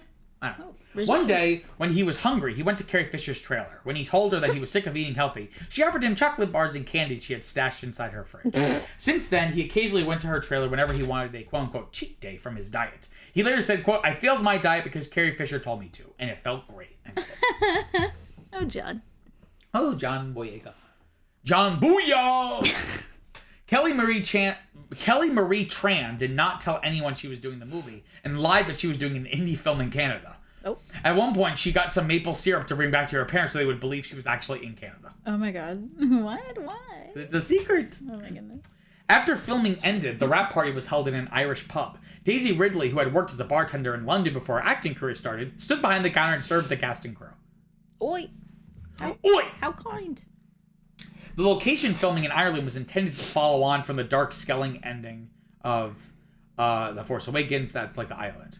However, the weather was unseasonably good, and shooting took longer than expected. I noticed that because in Force Awakens, it's like a really cloudy, overcast day because there's like no shadows. But then when they do the recreation of the scene in this movie, it's like golden hour. It's like beautiful, like the sun setting, basically. Rian Johnson was offered the chance to direct the next film in the saga, Star Wars Episode 9, The Rise of Skywalker, though it wasn't named that at that point, based on executive reactions to early versions of this film. So I guess internally they loved it so much they were like, shit. Johnson turned down the offer due to the film's tight production schedule. Lucasfilm then offered him a 3-picture deal to create his own trilogy set in the Star Wars universe. Given the highly divisive response to the film and multiple projects he's working on at the moment, it is unknown whether this supposed trilogy will ever come to fruition. Very strange. And that's going to be another Star Wars project announced and that never sees the light of day. Rian Johnson brought Frank Oz into the editing room for guidance about editing scenes with a puppet. Nice. I think I read that they were gonna maybe do Obi-Wan instead of Yoda and have Ewan McGregor do it, but he decided not to because like Mark Hamill has no relationship with like Ewan McGregor's Obi-Wan, like they've never been in a movie together. Whereas like Mark Hamill and Frank Oz, like, and that is Frank Oz doing it. And that, yes. Not just the voice, but doing the puppetry. Well, and we talked about how he was so good in the movie. Yeah. Hold on, Is that like, he's like, oh, I'm lonely on set because I'm just acting with the puppet. But I'm like, dude, you're really selling it. You're making us believe it. He's really good, right? Yeah. Kelly Marie Tran, who plays Rose, said in an interview that she was on a press tour in London and stopped by a pub with some of her friends. A group of people sat at the table next to them to start talking about the movie, which they'd just seen, including her, and they were talking about her character. Oh. After she finished eating, she walked over and said she had overheard their conversation. They apologized and asked if they had spoiled the movie for her. She said not at all and introduced herself. When they finally recognized her, they all freaked out. She laughed, sat with them a while, and posed for photos. Tran said it was an otherworldly experience. How silly. And that's really sweet, especially how it ended up with her and the reaction she got online from people. Yeah. That's a nice little moment. Stop being rude, people. People are rude. People take Star Wars way too seriously. Stop telling people to die. Like, really? Really? Yeah, people are dumb. And I take Star Wars very seriously, even for me. I'm like, if I didn't like your science project in the 5th grade, you think I'm going to tell you to die? No. Be reasonable here, people. When director Rian Johnson wrote on Twitter that the optimal viewing experience for The Last Jedi was on a plane during a long international flight, Mark Hamill jokingly posted this reply. Brilliant idea, Rian Johnson. The perfect way to prevent people from walking out. Mark Hamill, so have you ever watched interviews with him? He's so silly. He's such a goofball. He's a funny guy. The opening weekend box office made more than all of director/writer Rian Johnson's previous films combined. Because they're smaller. This is interesting. I never heard this before. The novelization of this movie begins with a dream sequence in which Luke imagines how his life would have been had he not left with Ben, aka Obi-Wan, in the original.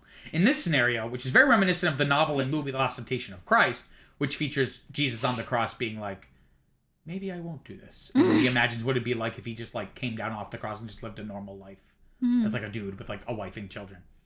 So very reminiscent of that, in this scenario, Luke is married to Cammy, who appears in the deleted scenes with Biggs from the original film. Living a contented life as a client farmer under the Empire. Among other details is the fact that the Empire has apparently exterminated the Tusken Raiders. Because Darth Vader was like, kill them all. They always had their time. They were always going to go.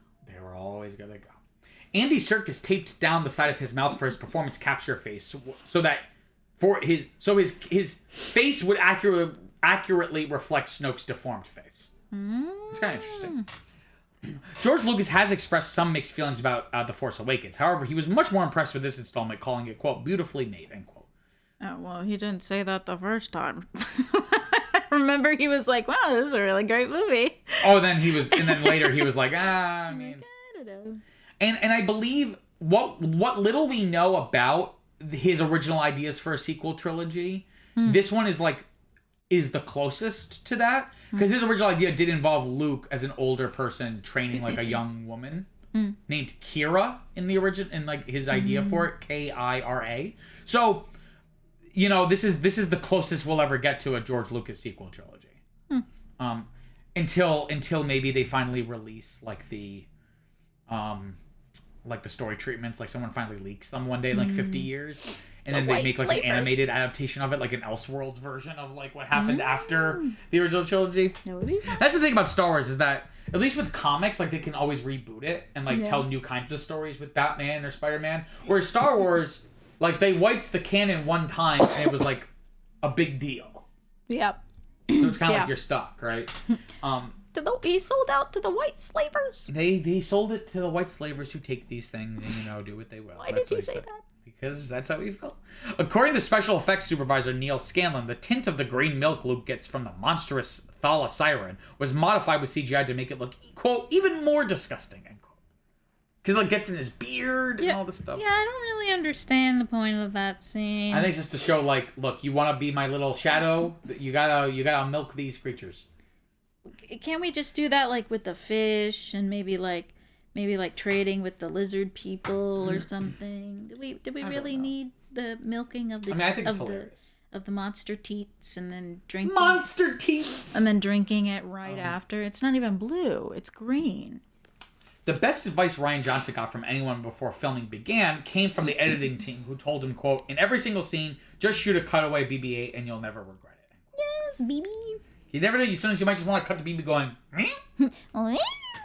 Rian Johnson knew he wanted walkers, like the AT-ATs, as they're one of his favorite designs, and while they wanted to update it, they didn't want to change it too much. So they eventually settled on the quote-unquote gorilla walker style to imply their greater strengths. They just look like walkers. LOL. It looks the same until you look at their feet. Yeah.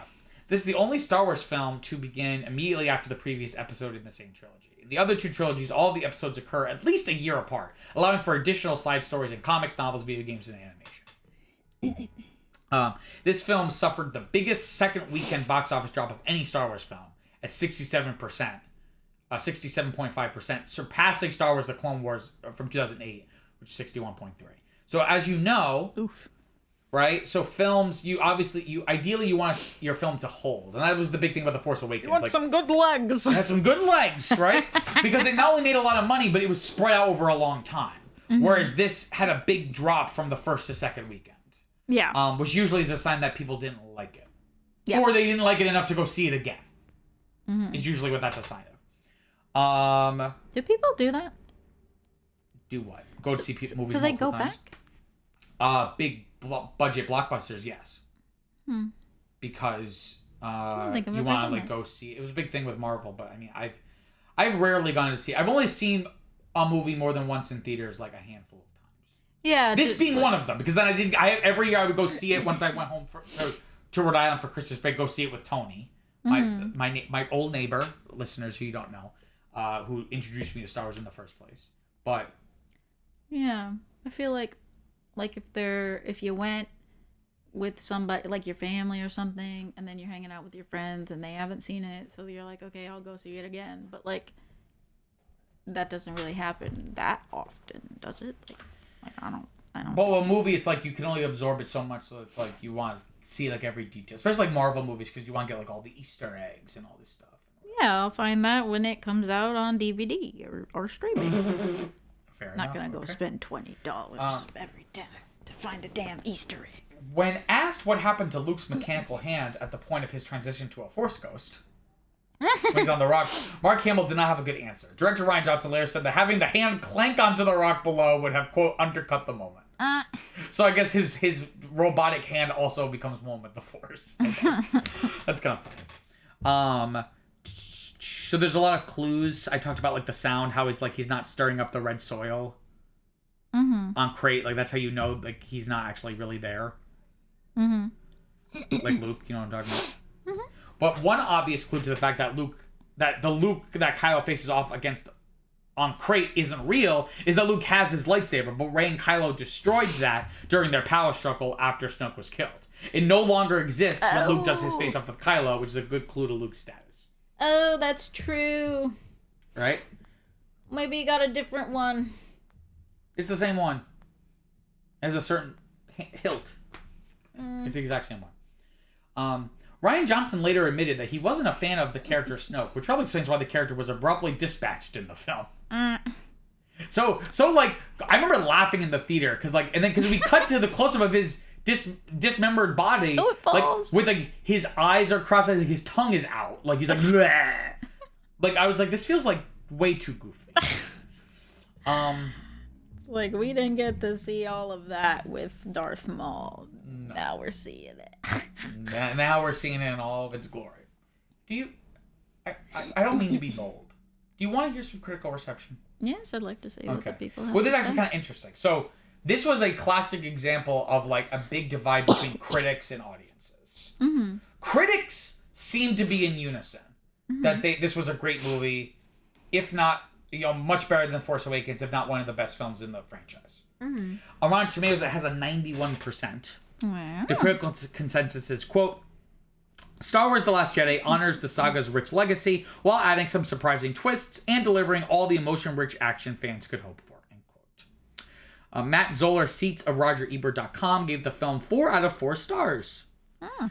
Praising the surprises and risks that it took, writing that, quote, the movie works equally well as an earnest adventure full of passionate heroes and villains and a meditation on sequels and franchise properties, end quote, in which the film, quote, includes multiple debates over whether one should replicate or reject the stories and symbols of the past, end quote. I don't feel like it does, though. And I feel like that's more of like an intellectual exercise than like a story in a film. And like, I wonder why. Like, maybe this is reductive, and I'm painting with a broad brush, but I feel like the critical reception was so strong because, again, like, critics feel, and I say this as a film critic, like I write for fun, like we think we're smarter than the average moviegoer. Yes, so I feel like do. this film's subversiveness, like people liked it because it was subversive. Now that the things that were subversive were good, so it's almost like wow, it's really different for like it almost feels like it's like a badge of honor. Like I liked The Force Awakens because I'm smart. Well, Right? it's also a differentiation between like a fan and someone watching the movie. Because if you're not into Star Wars, a critique and deconstruction of Star Wars, it sounds interesting to you. Yeah. Because you're not really bought into it in the first place. Yeah. If you're just watching it, then it's like, okay, this is really great. But if you're like actually invested and you're like, this is a part of a larger story, Yeah. then it's like, oh, this kind of falls flat. It's like a C note is just a C note, but played with the wrong other note, it could be dissonant. Oh. Right? I think that's a good analogy, right? We fight for the things we love. No, we that's how we win, not by fighting what we hate, but saving what we love. Anyway. Writing for Rolling Stone, Peter Travers gave the film 3.5 stars out of 4, praising Johnson's direction and the cast performances, particularly Hamill's, and concluding that the film, quote, ranks with the very best Star Wars epics, even the pinnacle that is The Empire Strikes Back, end quote. So again, this was like, it wasn't just like, oh, it's a really good movie. Like, people were putting it up there with like Empire Strikes Back, which feels a little hyperbolic on my part. The unpredictability of the plot was appreciated by reviewers such as Alex Leadbeater, a Leadbeater of Screen Rant, beating lead? Who commented specifically that the death of Snoke was, quote, the best movie twist in years, end quote. I don't know if it's a good twist, it just feels very anticlimactic. Like, it was like, okay, so this whole buildup of this character was just for nothing. Like, I guess like it doesn't matter. Because again, it's like, you're dumb for thinking this character was going to be important.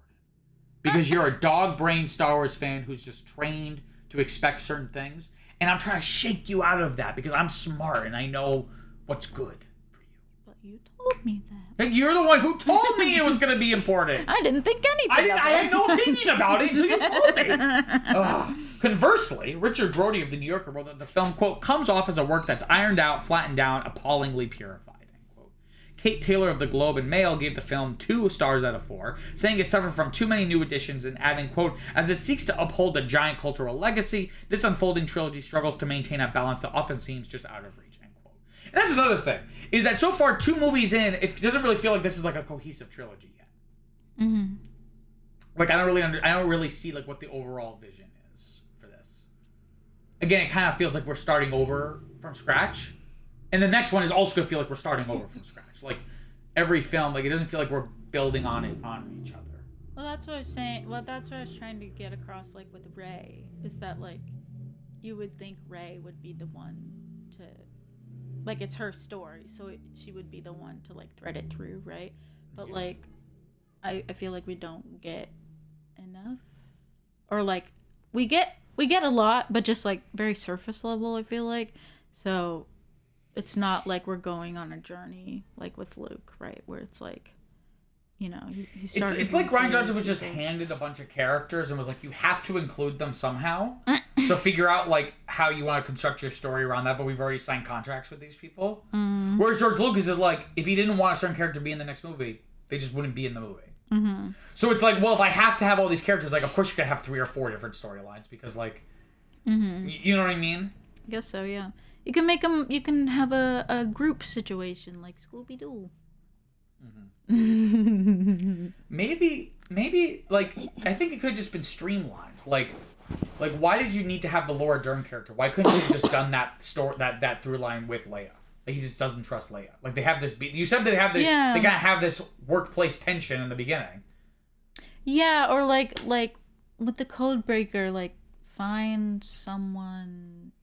Like a janitor or something, like someone you wouldn't expect, right? But like, you don't have to go to like another planet. Like, why Just couldn't the the two of Rose you. character have been the like? Why can't Finn just go by himself to Canto Bight? Like him and Poe talked to Maz Kanata about it, and they Or she could be the one. we already have a character like Finn and Rose basically serve the same story function. Mm-hmm. So, like, why not just have Finn go to Canto Bight by himself and the Codebreaker, or, like, the DJ character is Rose? Like what? Like, it's like you've made your story, like, have too many... Like, you don't need all these characters. Like, you could have easily streamlined this. Mm-hmm. But, like, maybe you just wanted to have characters, so it's like, well, these are characters, like, I created. These aren't just holdovers from the last one. Because, again, it's, like, this weird thing about, like, not wanting to make a movie that's part of, like, a series. Like, it's okay if you don't create a new character. It's okay. That's the whole point. That's what I'm saying. And not only that, but it is literally the middle one. It's not the first or the last. It's the most interstitial one. Literally the second. Owen Gleiberman of Variety also criticized the film for being too derivative of past films, noting, quote, it's now repeating things that have already been repeated, becoming, quote, an official monument to nostalgia. So it's just becoming a feedback loop. It's just like an echo chamber. It's just like, yeah, we're referencing things that themselves were references to other things. It's just well, becoming the nadir of corporate filmmaking. It just yeah.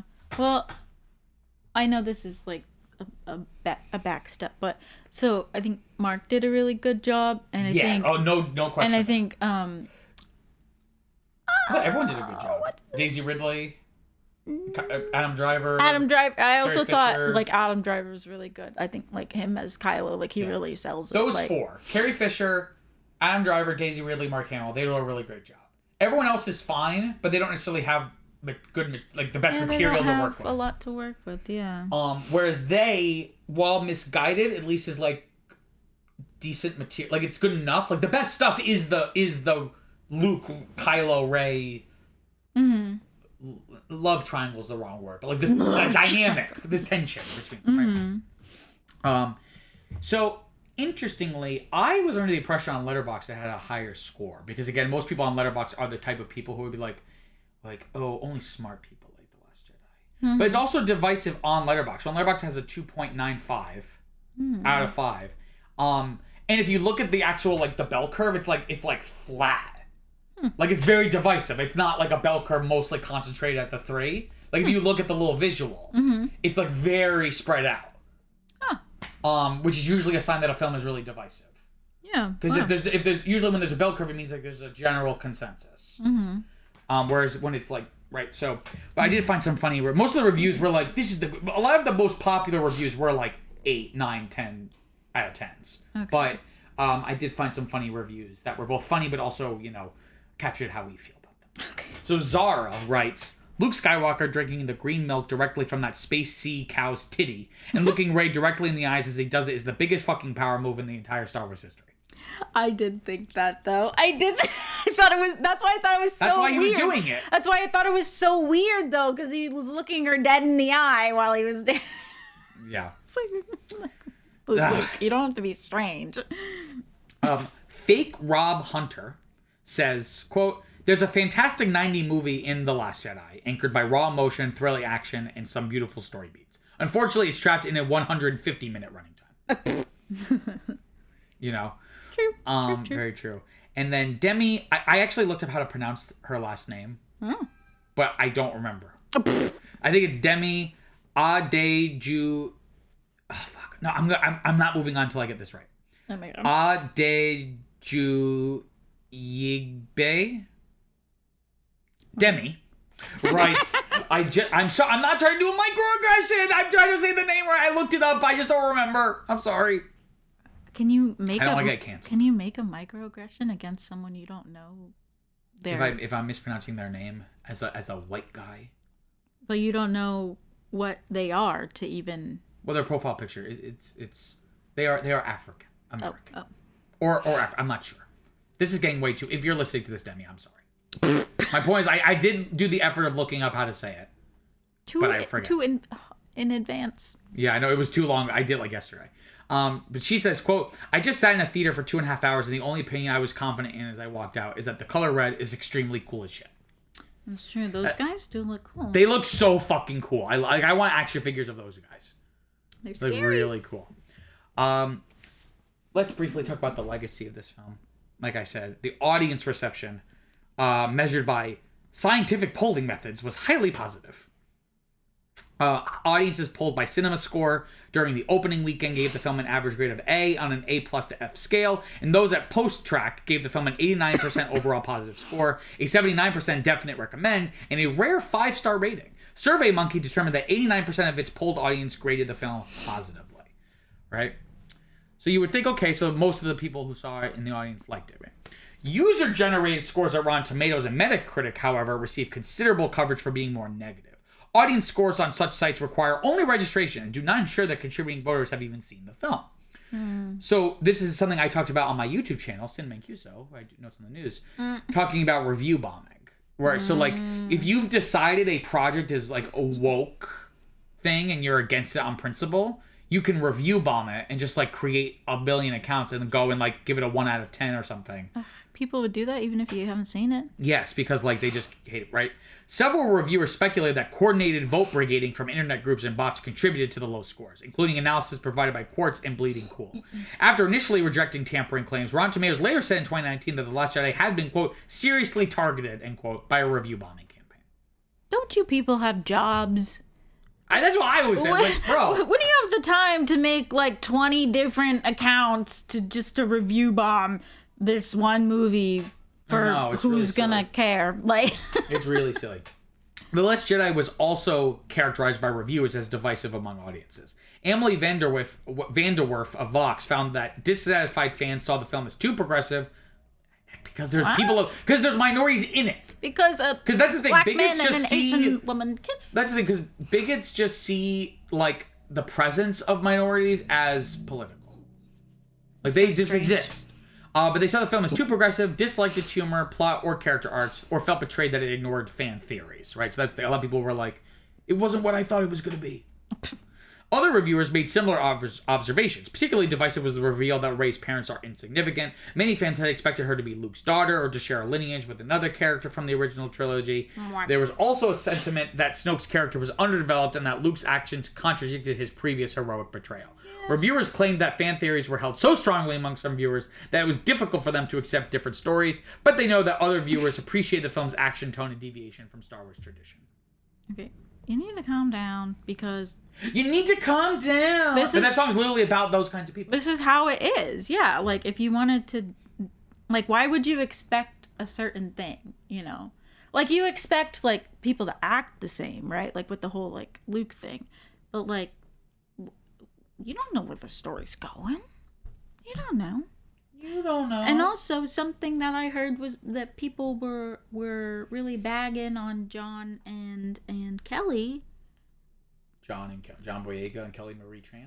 Yes. Well, that's going to be the next section. Because, right, he's black and she's Asian and they kissed and they're I don't know if there was issues about... in here. I have never heard anyone complain about the interracial kiss. Because as long as it's not with a white person, it's okay. I think for racist people. I think as long as it's not a good white person, especially a white woman, getting kissed by a black man, that's always the most dangerous. That people would say, right? What I heard was that, like, it was basically, like, too many token characters, right? It's like both of them instead of just one. Which I'm like, are you for real right now? Like, what the fuck? Anyways. I don't know. You only get one. Like, one black guy per trilogy. Like, dude, there are all kinds of people in space. Look, alien. George Lucas recently was at some event and we were talking about Star Wars or whatever. And he was like, I don't understand people being racist because, like, there's people in Star Wars, they're a bunch of aliens. Yeah. So why are aliens okay, but, like, a black guy is weird? They're like, all different. Like, we barely see aliens that are, like, the same. Exactly. Right? So... Silly people. You're right. It's not like every alien we see is always like a different one. Yeah, for the most part. But with humans, it's like they all have to be white. Oh, there's a black guy. I don't know. Like, dude, come on. You know, there's an issue when one of my sections in my notes is harassment. Jesus Christ. In my outline. The casting of Asian American actress Kelly Marie Tran as Rose Tico spurred both a racial and misogynistic backlash against the film, including sexist and racist commentary about both Tran and her character. I think this is an issue. She's American? She's not Canadian? Okay. No. That's the point. She was saying, I'm going to Canada. Okay. It doesn't help that the character is just not very well written. Yeah. Right? That's what makes it hard, is because it's like kind of a poopy kid. they latch onto her, but then like take it way too far.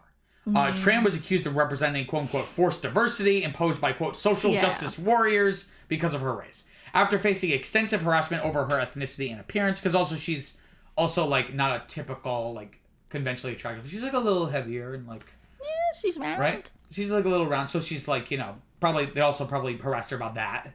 Tran quit social media. The incident highlighted the challenges faced by people of color who are in Star Wars. Tran was the first woman of color to have a lead role in a Star Wars film, and similarly, John Boyega faced the same type of abuse when he was cast in The Force Awakens. After leaving social media, director Rian Johnson and co-stars Mark Hamill and John Boyega defended Tran against the harassment she received. Finally, Jesus. And I think later John Boyega kind of called out Disney, being like, you know, you should have done more to protect me and Kelly. Yeah. And like stand up for us. And as opposed to just kind of being like, well, we don't want to piss off those fans by like being too outspoken about it because then they won't come see the movie. Because again, corporations love to be progressive if it makes them money. If it doesn't make them money, or worse, it costs the money, they're certainly not going to do it. That drives me crazy. Like during Pride. Exactly. It's like, come July 1st, they're like, we're homophobic again. yeah, I'm like, dude, what? Being gay is illegal until June 1st of next year. Like, dude. Okay, Viviana. That's really important. Oof, we've been at this for a while. So, favorite part, scene, character, actor, line, and why is it the blue titty milk? Ew, no. It's not even blue, it's green. Is it blue because it's moldy? No, it's green. Oh, it's That's like what I'm green. saying. It's like a weird green. We had aquamarine blue. color. We accepted blue milk, but now there's green milk? Oh man. What's next? I don't. Yellow milk. Ooh. That just went bad. I think if it's yellow, don't. As long as it's not chunky. You know, I don't really know. Someone's shouting outside. What if he's like, I know? I don't really know, because there was like, I don't know. I don't know how to explain it, but I guess there was nothing that really like jumped out to where I'm like, oh my gosh. But I do love the Porgs, and I do love Adam Driver. Well, I don't love Adam Driver, but he's doing a good job, right? But he's being a meanie. Mm-hmm. Adam Driver is doing a good job at being someone who is not a nice man. Yes, he's being a big fat meanie head. And then shirtless for some reason in that one scene. That was so weird. Like you throw on like a cowl or something. Yeah, why does she acknowledge it? You can't contain yourself, Ray. Eyes up here, babe. Eyes up here. Well, it's lucky that she caught him without a shirt instead of him seeing her without her shirt on. Well, you know what I said is it's lucky. Free the nipple. It's lucky that he wasn't taking a shit or something, right? They can't. I mean, if they can't control when this happens, so. What if that causes it to happen? He's like poopy. He's like. So Porgs, Adam Driver, yes. and then I also like the, what are they? Filiers? Farleys? The Fathiers? It's like father, but with like an I-E-R. Yeah, Faliers. You're saying like French, Fathier. That's how they say it. I thought they were just Fathiers.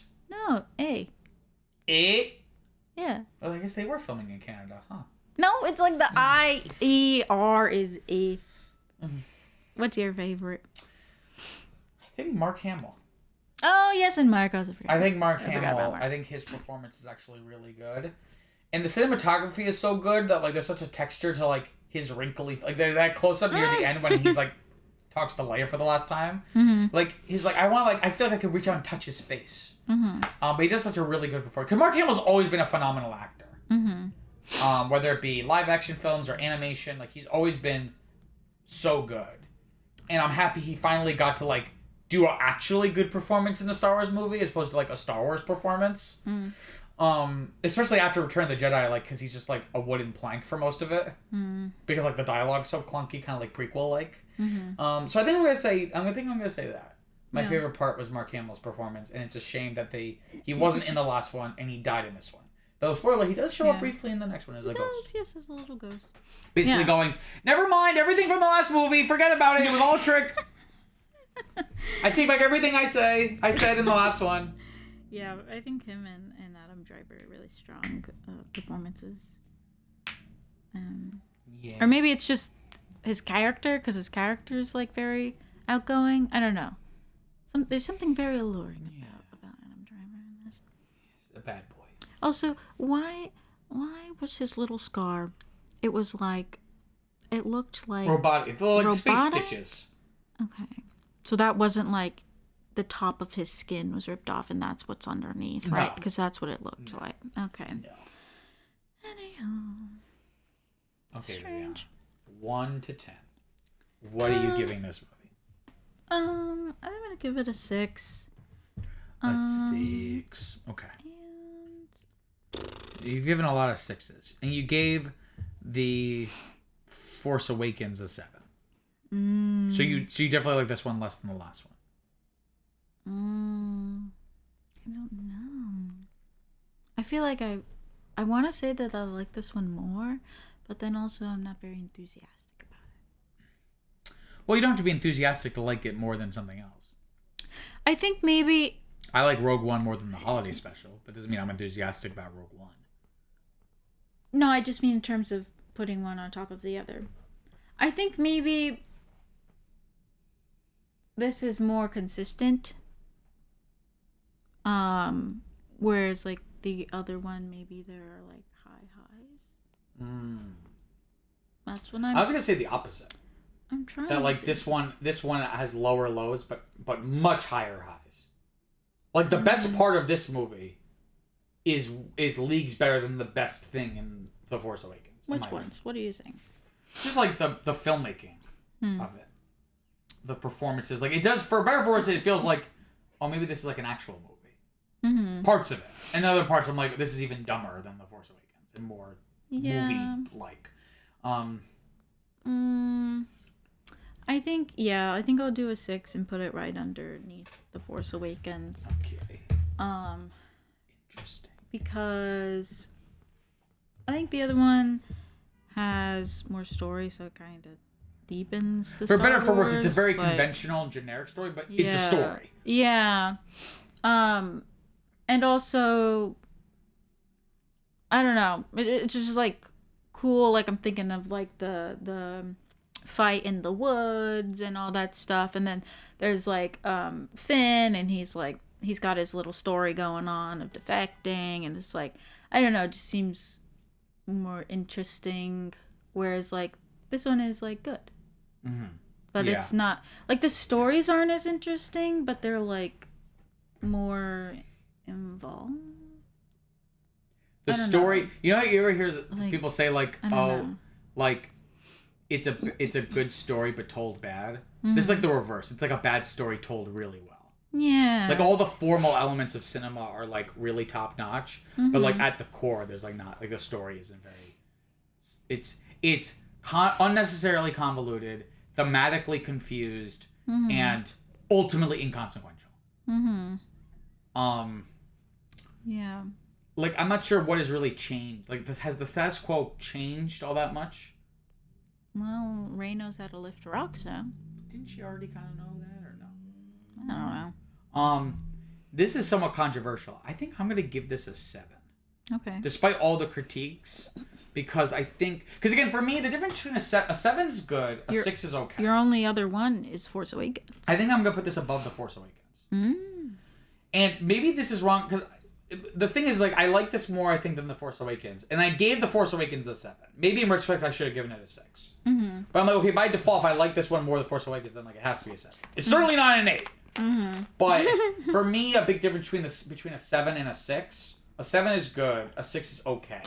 A 7 is a good but flawed movie, but I wouldn't mind rewatching it. A 6 is something where it's like I really have no intention, like unless I have to for something like our podcast, I like probably will never watch this again. I think there's stuff here that I want to go back to. Do you know what I mean?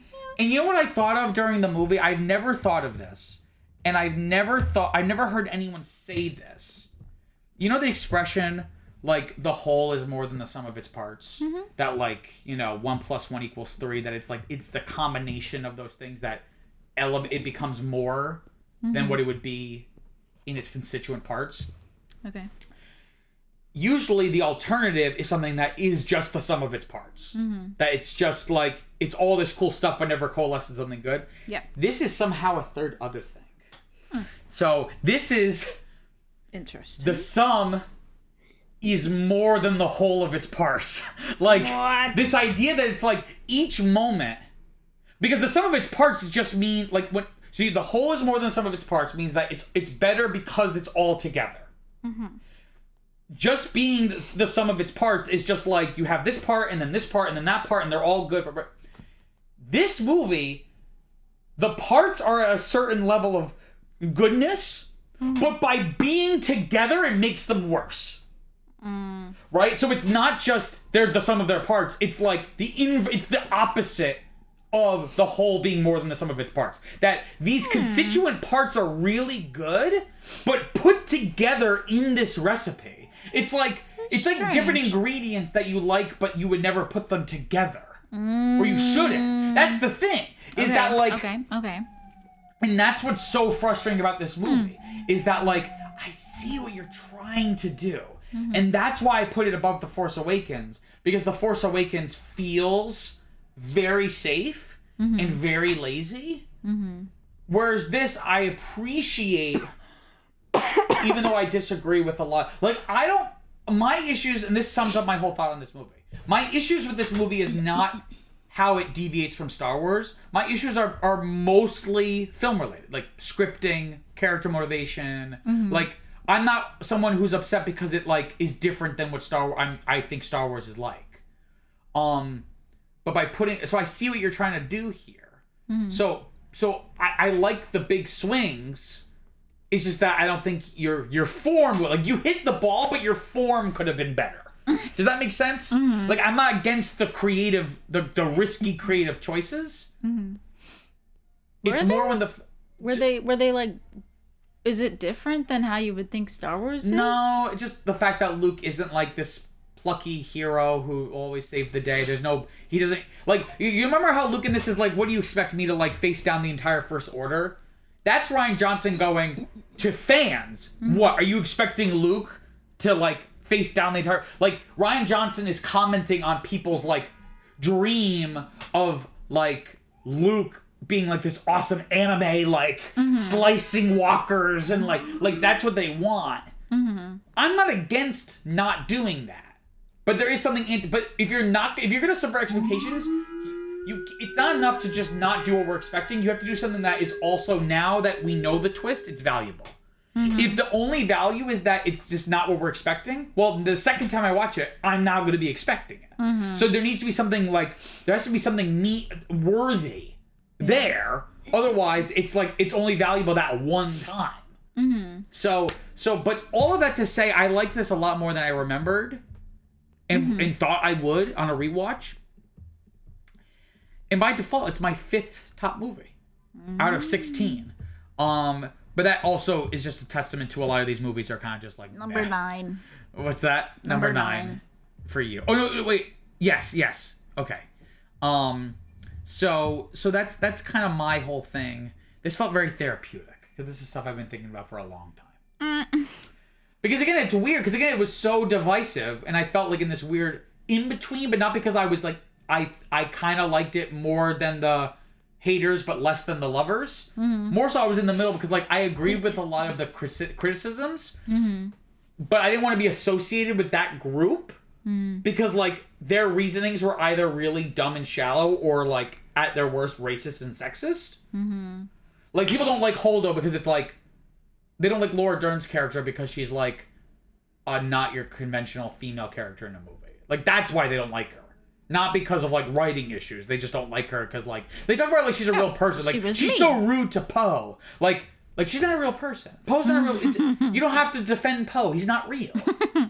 You know what I mean? Like, I don't know. Any closing thoughts?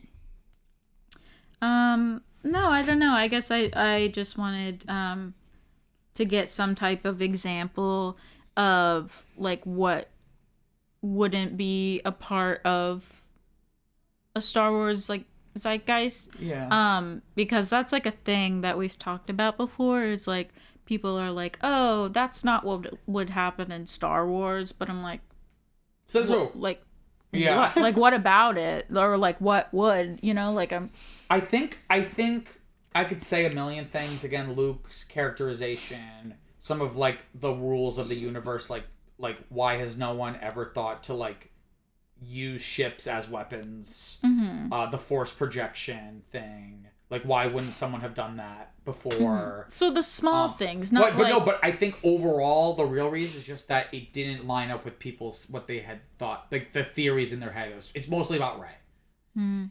That was if that was done in a way that people liked better and nothing else changed, people would not be as hard on this movie, even though all those other problems would still exist.